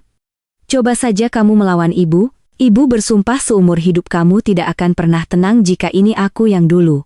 Kalimat itu saja sudah cukup membuatku luluh, cukup membuatku menunduk minta maaf. Meskipun aku tidak tahu salahku di mana, tapi hari itu tidak. Aku menatap ibuku, lalu adikku yang bersimpuh di kakinya. Dan aku tahu jika aku mundur selangkah lagi, aku akan kehilangan statusku sebagai suami, sebagai ayah, bahkan sebagai manusia. Aku berbalik dan melangkah keluar, meninggalkan suara panggilan ibu dan permohonan Randy di belakang. Sebelum melewati ambang pintu, aku berhenti sejenak. Mengucapkan kalimat yang mungkin seumur hidup tidak akan kulupakan. Aku butuh 34 tahun untuk mengerti satu hal, Bu. Melahirkan seorang anak tidak memberi ibu hak untuk menjadikannya kaki tangan kejahatan. Lalu aku pergi tanpa menoleh. Karena aku tahu sejak saat itu pertempuran yang sesungguhnya baru saja dimulai. Malam berikutnya adalah pertempuran yang sesungguhnya. Sejak sore, pengacara Darmawan sudah meneleponku, berpesan satu hal. Malam ini Bapak tidak boleh emosi. Gagal satu langkah, gagal semua. Aku duduk di dalam mobil di lahan kosong seberang tempat karaoke di pinggir kota, hatiku panas seperti api. Tidak jauh dariku, mobil dari unit investigasi ekonomi dan satu tim polisi setempat sudah bersiaga. Semua orang bicara pelan, bergerak tanpa suara, tapi suasana yang tegang seperti senar gitar membuatku merasa sesak bahkan hanya untuk bernapas. Rania duduk di kursi belakang. Sejak naik mobil, dia nyaris tidak menatapku. Di tangannya ada ransel kecil berwarna biru milik Aga. Ransel yang biasa dipakai setiap kali mengantar anak kami ke sekolah. Mulut tasnya sedikit terbuka, memperlihatkan botol susu, tisu basah, dan kaos anak-anak yang terlipat buru-buru. Justru benda-benda kecil itulah yang membuatku lebih sakit daripada makian manapun. Saat aku masih sibuk memikirkan cara menyelamatkan hidupku, Rania sudah hidup dengan mentalitas seorang ibu yang telah menyiapkan jalan keluar untuk anaknya sejak lama. Sekitar pukul lebih, ibuku tiba lebih dulu. Beliau mengenakan jaket berwarna gelap, kacamata hitam, dan kepalanya ditutup sal tipis seolah takut dikenali. Jika tidak melihat dengan saksama, aku tidak akan mengira itu adalah ibu yang biasanya duduk di tengah rumah, bicara tentang moral, menjaga citra, dan mengkritik menantunya setiap saat. Tepat di belakangnya adalah Randy. Dia tidak lagi terlihat tegar seperti saat berlutut di kaki ibu. Wajahnya pucat, bahunya membungkuk, langkahnya gontai seperti orang yang tidak punya tenaga. Sekitar 2 menit kemudian, seorang pria bertato keluar dari dalam. Begitu melihat wajahnya di bawah cahaya lampu, aku langsung mengenalinya. Itulah pria yang pernah duduk di hadapanku di kafe. Pria yang dengan sinisnya berkata, istriku kabur untuk menghindari keluargaku sendiri. Dia menyalami ibuku dengan santai, lalu menepuk bahu Randy seolah sudah kenal lama. Keakraban seperti itu membuat punggungku dingin, artinya masalah ini bukan baru terjadi beberapa hari. Mereka sudah berhubungan cukup lama sampai tidak ada lagi yang perlu ditutupi. Ketiganya dibawa naik ke ruang VIP di lantai 2. Pengacara Darmawan duduk di mobil sebelah dengan alat perekam terarah. Telinganya memakai headset. Sesaat kemudian, suara dari dalam mulai terdengar samar-samar. Di antara musik dari koridor tidak semua jelas, tapi kalimat-kalimat penting terdengar begitu jelas hingga mengerikan. Pria bertato itu bicara lebih dulu, suaranya datar tapi dingin. Sekarang kalau mau beres, harus ada aset lain buat ganti atau Sret si Bima buat tanda tangan ulang. Mendengar namaku disebut, kedua tanganku terkepal erat sampai kuku menancap di kulit. Ibuku menjawab hampir seketika. Tanpa ragu sedetik pun dia sudah tidak bisa diatur, tapi istrinya bisa saya tarik. Ancam saja soal anaknya, dia pasti luluh. Begitu kalimat itu keluar, aku mendengar suara tarikan napas keras dari belakang. Aku menoleh cepat. Rania masih duduk diam, tapi wajahnya sangat pucat. Kedua lengannya memeluk ransel anaknya erat-erat. Baru saat itu aku benar-benar mengerti sesuatu yang lebih mengerikan dari yang kupikirkan. Bukan hanya rumah mertua, bukan hanya surat-surat, bukan hanya utang. Mereka bahkan pernah berencana menggunakan Aga untuk memaksa Rania kembali dan menandatangani surat. Darah di tubuhku naik ke kepala. Aku membuka pintu mobil dan melompat keluar, tapi belum sempat melangkah. Seorang polisi sudah menahanku, memegang bahuku erat-erat. Tenang, kalau Anda masuk sekarang, semuanya gagal. Aku mengatupkan gigi sampai rahangku sakit. Mataku masih terpaku pada jendela hitam di lantai 2 seolah ingin membakarnya. Di dalam Randy bicara dengan suara gemetar. Lemah seperti anak kecil yang berbuat salah lalu takut akan akibatnya. Kalau si Rania tidak mau, bagaimana? Pria itu tertawa sinis. Tawanya terdengar dingin. Ya, kita buat dia tahu rasanya hidup tidak tenang. Rumah lama sudah dijualkan, masih ada anaknya. Kalimat itu baru selesai. Segalanya terjadi begitu cepat sampai aku belum sempat bernapas. Tim polisi menyerbu dari 2 arah. Pintu ruang VIP terbuka dengan suara keras. Suara langkah kaki yang cepat. Teriakan semua diam. Suara kursi jatuh. Musik di dalam karaoke yang tiba-tiba mati. Semuanya datang bertubi-tubi seperti pukulan di dada. Aku mengikuti mereka naik tangga. Begitu sampai di depan pintu, aku melihat pria bertato itu sedang mencoba memasukkan setumpuk berkas ke dalam tas, tapi tangannya langsung dipelintir di atas meja. Randy sudah lemas seperti kain pel terduduk di lantai. Wajahnya pucat pasi dan ibuku berdiri mematung di tengah ruangan. Kedua tangannya gemetar. Kacamata hitamnya jatuh entah kapan. Aku masuk paling terakhir. Ibuku melihatku. Tatapannya berubah dari kaget menjadi marah hanya dalam sekejap. Beliau maju setengah langkah. Suaranya pecah karena syok dan marah. Kamu berani bawa polisi untuk menangkap ibumu sendiri? Aku menatap lurus ke arahnya untuk pertama kalinya tidak lagi takut pada tatapan itu. Suaraku pelan tapi dingin. Bukan Bu. Aku tidak menangkap ibu. Ibu sendiri yang berjalan masuk ke sini. Begitu kalimat itu selesai, pria bertato yang sudah diborgol itu masih sempat menyeringai, melemparkan satu kalimat ke arah ibuku yang merobek topeng terakhirnya. Ibu kira ibu pintar. Kalau bukan ibu yang sat surat menantu ibu, mana bisa kami masuk? Hanya dengan satu kalimat itu, ibuku seolah kehilangan semua tulangnya.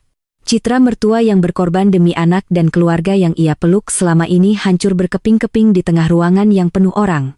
Randy merangkak ke arahku, berlutut dan memeluk kakiku, menangis terseduh-seduh. Bang, tolong bang, aku bodoh, bang, aku tidak mau masuk penjara, aku tidak menendangnya. Aku hanya menyingkirkan tangannya dengan tegas.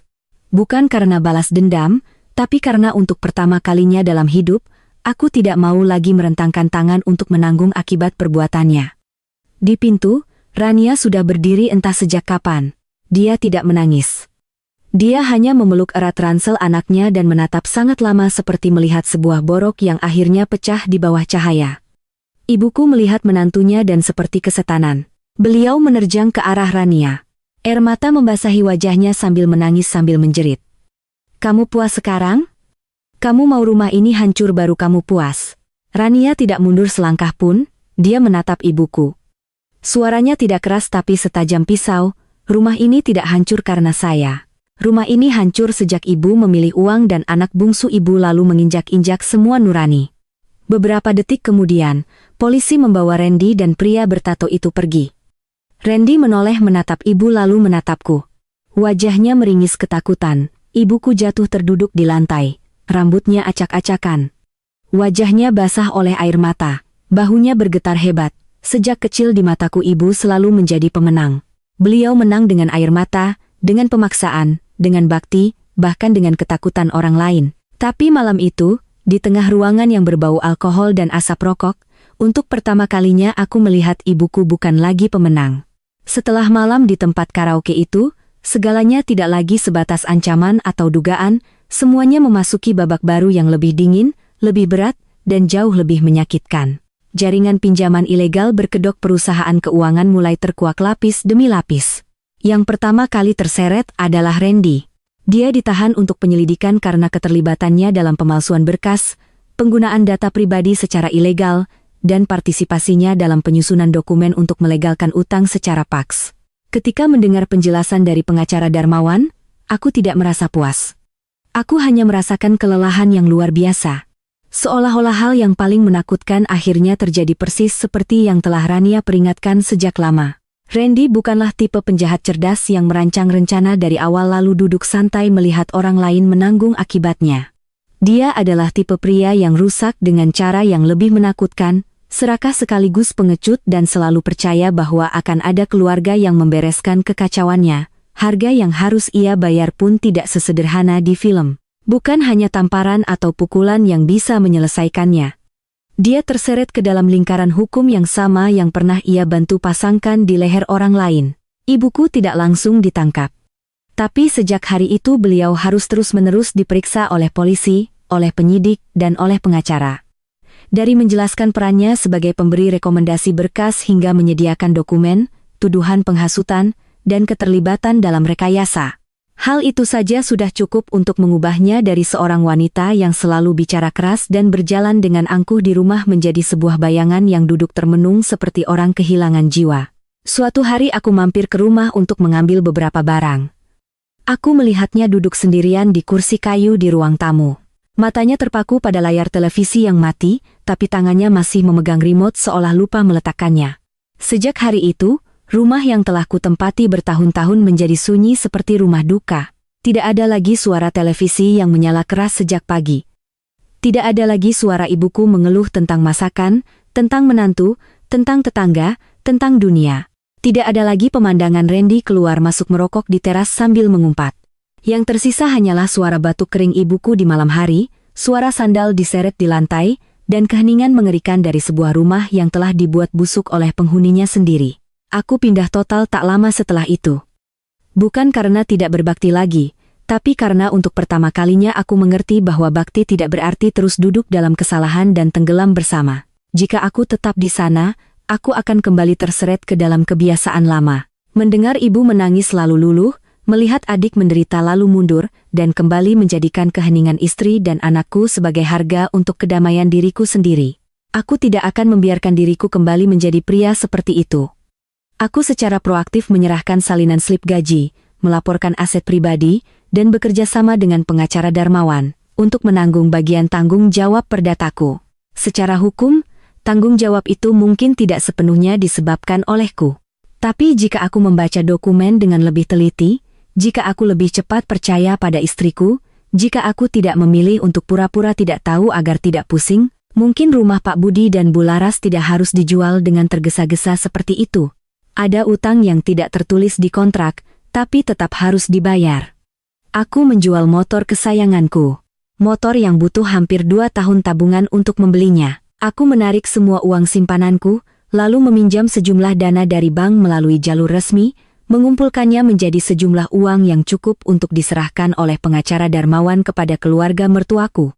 Aku tidak berani mengantarkannya langsung, juga tidak berani membuka mulut untuk meminta maaf. Aku hanya menitipkan pesan singkat melalui pengacara. Saya tidak bisa membeli kembali rumah lama untuk Bapak dan Ibu, tapi izinkan saya berkontribusi untuk membangun atap yang baru. Pak Budi tidak langsung menerimanya. Kemudian saat aku bertemu dengannya dalam sebuah pertemuan dengan pengacara, beliau duduk diam sangat lama, sebelum menanyakan satu hal yang sampai sekarang masih terasa sakit setiap kali kuingat. Kalau kamu tahu lebih awal apa rumah Bapak masih harus dijual, aku berdiri mematung. Bukan karena tidak tahu harus menjawab apa, tapi karena aku tahu persis jawabannya, tidak. Jika aku mau membuka mata lebih awal, mau lebih cepat percaya pada putrinya, mau menjadi suami yang seharusnya, mungkin rumah itu masih ada. Aku tidak bisa berkata apa-apa, hanya menunduk seperti seorang pesakitan. Sementara itu, ibuku diam-diam mengunjungi Randy di rumah tahanan. Untuk pertama kalinya dalam hidup, beliau melihat anak bungsunya tidak lagi dalam wujud manja yang merusak. Randy mengenakan seragam tahanan, rambutnya lepek, matanya cekung, wajahnya pucat pasi. Seorang petugas menceritakan padaku, begitu ibuku duduk, Randy langsung menangis. Dia menangis bukan karena sepenuhnya menyesal, tapi karena takut. Namun di antara kalimat-kalimat ketakutannya, ia mengucapkan sebuah kebenaran yang mungkin seumur hidup tidak akan pernah ibuku lupakan. Ini semua karena ibu selalu bilang ada abang yang bantu, ada Mbak Rania yang ngalah. Makanya aku jadi terbiasa. Apapun yang kulakukan pasti ada yang beresin. Kalimat itu seperti pisau terakhir yang menusuk tepat ke bagian buta dari ibuku. Matanya terbuka bukan karena nasihat siapapun, bukan karena ancaman hukum, Tapi karena anak yang paling ia sayangi telah menelanjangi kesalahannya dengan kalimat sesederhana itu, beliau bukan hanya memanjakan seorang anak laki-laki, beliau telah membesarkan seorang pria yang rusak, lalu memaksa seluruh anggota keluarga lainnya untuk menanggung kerusakan itu. Beberapa hari kemudian, ibuku datang ke tempat kosku. Beliau tampak sangat kurus, matanya cekung, rambutnya terlihat lebih banyak uban. Begitu aku membuka pintu, tidak ada lagi nada angkuh yang biasa. Beliau langsung menangis seperti orang tersesat yang baru saja menemukan jalan pulang. Ibu salah, Bima. Ibu sudah menghancurkan keluargamu. Aku berdiri menatap ibuku, tidak memeluk juga tidak membuang muka, karena saat itu hatiku campur aduk antara kasihan, sakit, dan lelah. Kasihan tentu saja, tapi retakan di dalam diriku tidak bisa disembuhkan hanya dengan satu kata maaf. Ibuku meminta untuk bertemu Rania sekali. Aku menatapnya sangat lama lalu berkata terus terang, aku tidak akan memutuskan untuknya lagi, Bu. Seumur hidup, aku sudah terlalu sering memutuskan untuk istriku. Beliau hanya mengangguk, tidak membantah, tidak menyalahkan. Setelah beberapa hari, barulah Rania setuju. Pertemuan itu diadakan di kantor pengacara Darmawan, bukan di kafe, bukan di rumah siapapun. Mungkin karena tempat itu cukup dingin, cukup sadar, cukup untuk membuat siapapun tidak bisa memainkan drama atau menggunakan bakti untuk memaksa orang lain mengalah. Begitu ibuku melihat Rania dan Aga, beliau langsung bersimpuh. Tidak ada adegan mengungkit jasa, tidak ada kalimat ibu sudah tua, tidak ada alasan keadaan atau cinta keibuan. Beliau hanya mengangkat kepala, bibirnya bergetar, berkata sangat pelan, tapi semua yang mendengar ikut merasakan sakitnya. Ibu minta maaf, ibu tidak minta kamu memaafkan. Ibu hanya minta kamu jangan ajari cucu ibu untuk membenci neneknya. Seperti cara neneknya pernah membenci ibunya. Saat itulah aku tahu ibuku benar-benar telah sadar. Bukan karena beliau lebih menyayangi menantunya, tapi karena beliau akhirnya mengerti bahwa kejahatannya tidak hanya menghancurkan hidup menantunya, tapi juga bisa merusak cucu yang pernah ia kira sangat ia sayangi. Rania tidak memeluknya. Dia hanya menarik agak lebih dekat, mengelus rambut anaknya, lalu menjawab sangat pelan. Saya tidak akan mengajari anak saya membenci siapapun. Tapi mulai sekarang ibu jangan berharap saya akan diam agar bisa diinjak-injak lagi. Seluruh ruangan hening. Ibuku mengangguk, air matanya jatuh ke punggung tangannya yang keriput. Aku berdiri di sampingnya menatap wanita yang selama 30 tahun membuatku takut sekaligus sayang. Dan untuk pertama kalinya melihatnya menjadi tua sungguhan, bukan lagi ibu yang menang dengan air mata. Hanya seorang wanita tua yang telah melangkah terlalu jauh dalam kesalahannya dan sekarang sedang belajar untuk menatap puing-puing yang ia ciptakan sendiri. Setelah semua yang terjadi, Rania tidak langsung kembali padaku. Dia tidak bilang memaafkan, juga tidak bilang putus. Dia hanya menjaga jarak yang cukup seperti orang yang pernah terbakar parah, sehingga belum berani menyentuh api lagi. Saat itulah aku mengerti. Ada luka yang tidak bisa sembuh hanya dengan satu permintaan maaf. Ada orang yang tidak lagi butuh janjimu. Mereka hanya ingin melihat apakah kamu benar-benar berubah. Aku mulai menapaki kembali jalanku sebagai suami dan ayah yang semestinya dari hal-hal yang sangat kecil. Aku mengantar Aga periksa rutin menjemputnya dari PAUD. Duduk berjam-jam di depan kelas hanya untuk mendengar gurunya bercerita, hari ini anakku makan berapa sendok. Apa masih suka kaget saat tidur siang? Aku rutin mentransfer uang ke pengacara Darmawan untuk dikirimkan kepada keluarga mertua demi tempat tinggal baru mereka. Setiap pertemuan terkait dokumen, investigasi, dan ganti rugi, aku selalu hadir. Tidak menghindar, tidak melempar tanggung jawab, tidak lagi bersikap seperti orang yang mundur ke belakang orang lain setiap kali melihat masalah. Hal-hal itu tidak besar juga tidak indah untuk diceritakan. Tapi justru melalui hal-hal kecil dan konsisten itulah aku perlahan mengerti satu hal. Keluarga tidak diselamatkan oleh sumpah serapah di saat emosional. Keluarga hanya bisa diperbaiki oleh hal-hal yang kita lakukan diam-diam setiap hari. Bahkan saat tidak ada yang memuji atau melihat. Suatu sore yang gerimis, aku menjemput Aga di sekolah barunya. Hujan turun rintik-rintik. Halaman sekolah basah. Anak-anak dikeluarkan oleh guru mereka dalam kelompok-kelompok kecil. Begitu Aga melihatku, dia langsung berlari, memeluk kakiku, lalu mendongak dan bertanya dengan suara polos yang membuat hatiku mencelos. Ayah, kita pulang ke rumah lama lagi enggak? Tenggorokanku tercekat. Aku harus berjongkok agar sejajar dengannya baru bisa bicara. Enggak, nak. Kita akan pulang ke rumah yang lain. Rumah di mana ibu tidak perlu menangis lagi. Rania berdiri beberapa langkah di belakang. Aku tahu dia mendengarnya, tapi aku tidak langsung menatapnya. Karena untuk pertama kalinya dalam hidup, aku mengerti bagaimana rasanya harus berbicara sesuai dengan perbuatan. Mengucapkan satu kalimat itu mudah. Hidup untuk menepati kalimat itu yang sulit. Beberapa minggu kemudian aku berhasil menyewa sebuah apartemen kecil tidak mewah, tidak luas, tapi terang, dekat dengan sekolah anak dan tempat kerja Rania. Saat mengajaknya melihat, aku tidak berani menyebutnya rumah kita. Aku hanya berdiri di depan pintu, membuka kunci, lalu berkata sangat pelan, "Kalau kamu merasa cukup aman, ini tempat untuk kamu dan Aga tinggal. Aku bisa tinggal di mana saja." Rania menatapku sangat lama. Tatapannya saat itu tidak lagi sedingin dulu, tapi masih ada kewaspadaan yang sangat jelas. Lalu dia menanyakan satu hal yang terdengar ringan tapi sangat berat. "Kalau suatu hari ibu sakit lagi, nangis lagi, suruh kamu memilih lagi, kamu akan bagaimana?" Aku tidak langsung menjawab. Aku diam sejenak, menatap ruangan yang masih kosong, mendengar suara hujan di balkon, lalu baru berkata, "Aku akan tetap merawat ibu, tapi aku tidak akan membiarkan siapapun membayar harga untuk rasa sayangku lagi, termasuk kamu." Setelah mengucapkan kalimat itu, hatiku terasa sedikit lebih ringan.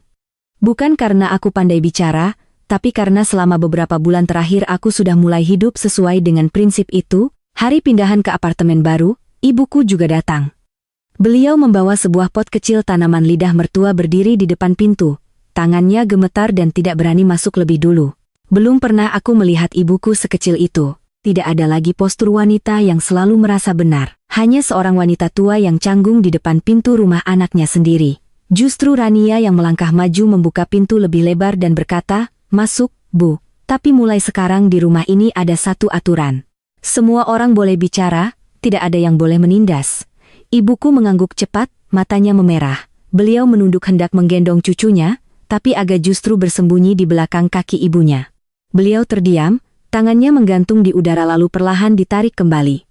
Momen itu sangat menyakitkan, tapi juga nyata.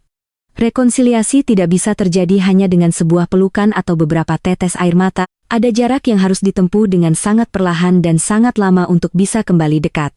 Aku meletakkan tangan di bahu ibuku, berkata pelan-pelan saja, Bu. Kita masih punya waktu untuk memperbaiki mengenai Randy. Setelah proses penyelidikan dan persidangan, ia dijatuhi hukuman penjara dengan masa percobaan disertai kewajiban ganti rugi, kerja sosial, dan pengawasan karena bersikap kooperatif di tahap akhir. Itu adalah harga yang cukup menyakitkan, cukup memalukan, cukup untuk membuatnya tidak akan pernah lupa seumur hidup.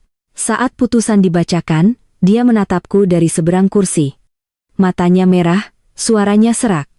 "Bang, aku baru sadar setelah kehilangan ada hal-hal yang tidak bisa dipinjam dengan nyawa orang lain." Aku tidak menjawab karena ada pelajaran yang harus dibawa seseorang seumur hidupnya untuk bisa lunas. Menjelang akhir tahun, saat udara mulai dingin, keluarga kami, lebih tepatnya keluarga baruku, duduk mengelilingi meja makan kecil di apartemen itu. Tidak ada pesta besar, tidak ada formalitas, tidak ada hiasan berlebihan, hanya semangkuk sayur sup hangat, sepiring ikan goreng, telur kukus kesukaan Aga, dan beberapa lauk pauk sehari-hari. Ibuku duduk di seberang, diam-diam mengambilkan sepotong ikan untuk Rania, lalu berkata dengan nada ragu yang seharusnya sudah ia ucapkan bertahun-tahun lalu, "Makanlah, selama ini ibu tidak pernah benar-benar memperhatikan betapa kurusnya kamu." Rania tidak menangis, dia hanya mengangkat kepala menatap ibuku lalu menjawab sangat pelan, "Aku tidak butuh ibu menyayangiku seperti anak kandung. Aku hanya butuh mulai sekarang ibu menganggapku sebagai manusia." Kalimat itu membuat sesi meja makan hening sejenak. Aku duduk di sebelahnya menatap istriku, menatap ibuku, menatap Aga yang sedang berceloteh tentang sekolahnya.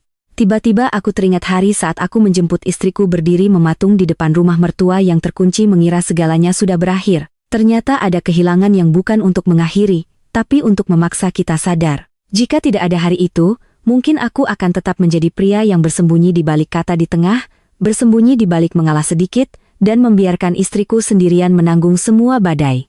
Ada luka dalam hidup yang tidak membuatmu jatuh, tapi membuatmu berhenti hidup sebagai pengecut. Malam itu, setelah menidurkan anakku, aku pergi ke balkon dan melihat Rania sedang bersandar di pagar, menatap jejak lampu kendaraan di bawah. Angin malam berembus pelan, rambutnya menari-nari di pipinya. Aku memanggil pelan, Rania. Dia menoleh. Aku diam beberapa detik lalu mengatakan hal yang selama ini kusimpan di hati. Terima kasih karena kamu sudah pergi waktu itu. Rania menatapku sangat lama. Lalu dia menjawab, suaranya tenang dan lebih hangat dari sebelumnya. Bukan, terima kasih karena akhirnya kamu mau berjalan ke arah yang benar. Aku melangkah mendekat dan berdiri di samping istriku. Dari dalam kamar, suara tawa Aga dan suara ibuku yang sedang membujuk cucunya terdengar samar-samar. Semuanya belum sempurna. Ada luka yang mungkin butuh waktu sangat lama untuk sembuh. Tapi untuk pertama kalinya setelah bertahun-tahun, aku tahu aku sedang berdiri di dalam sebuah keluarga yang sesungguhnya. Bukan tempat di mana seseorang harus mengalah untuk bisa bertahan, melainkan tempat di mana setiap orang setelah melalui begitu banyak rasa sakit, akhirnya belajar untuk melihat kembali diri mereka sendiri. Ya.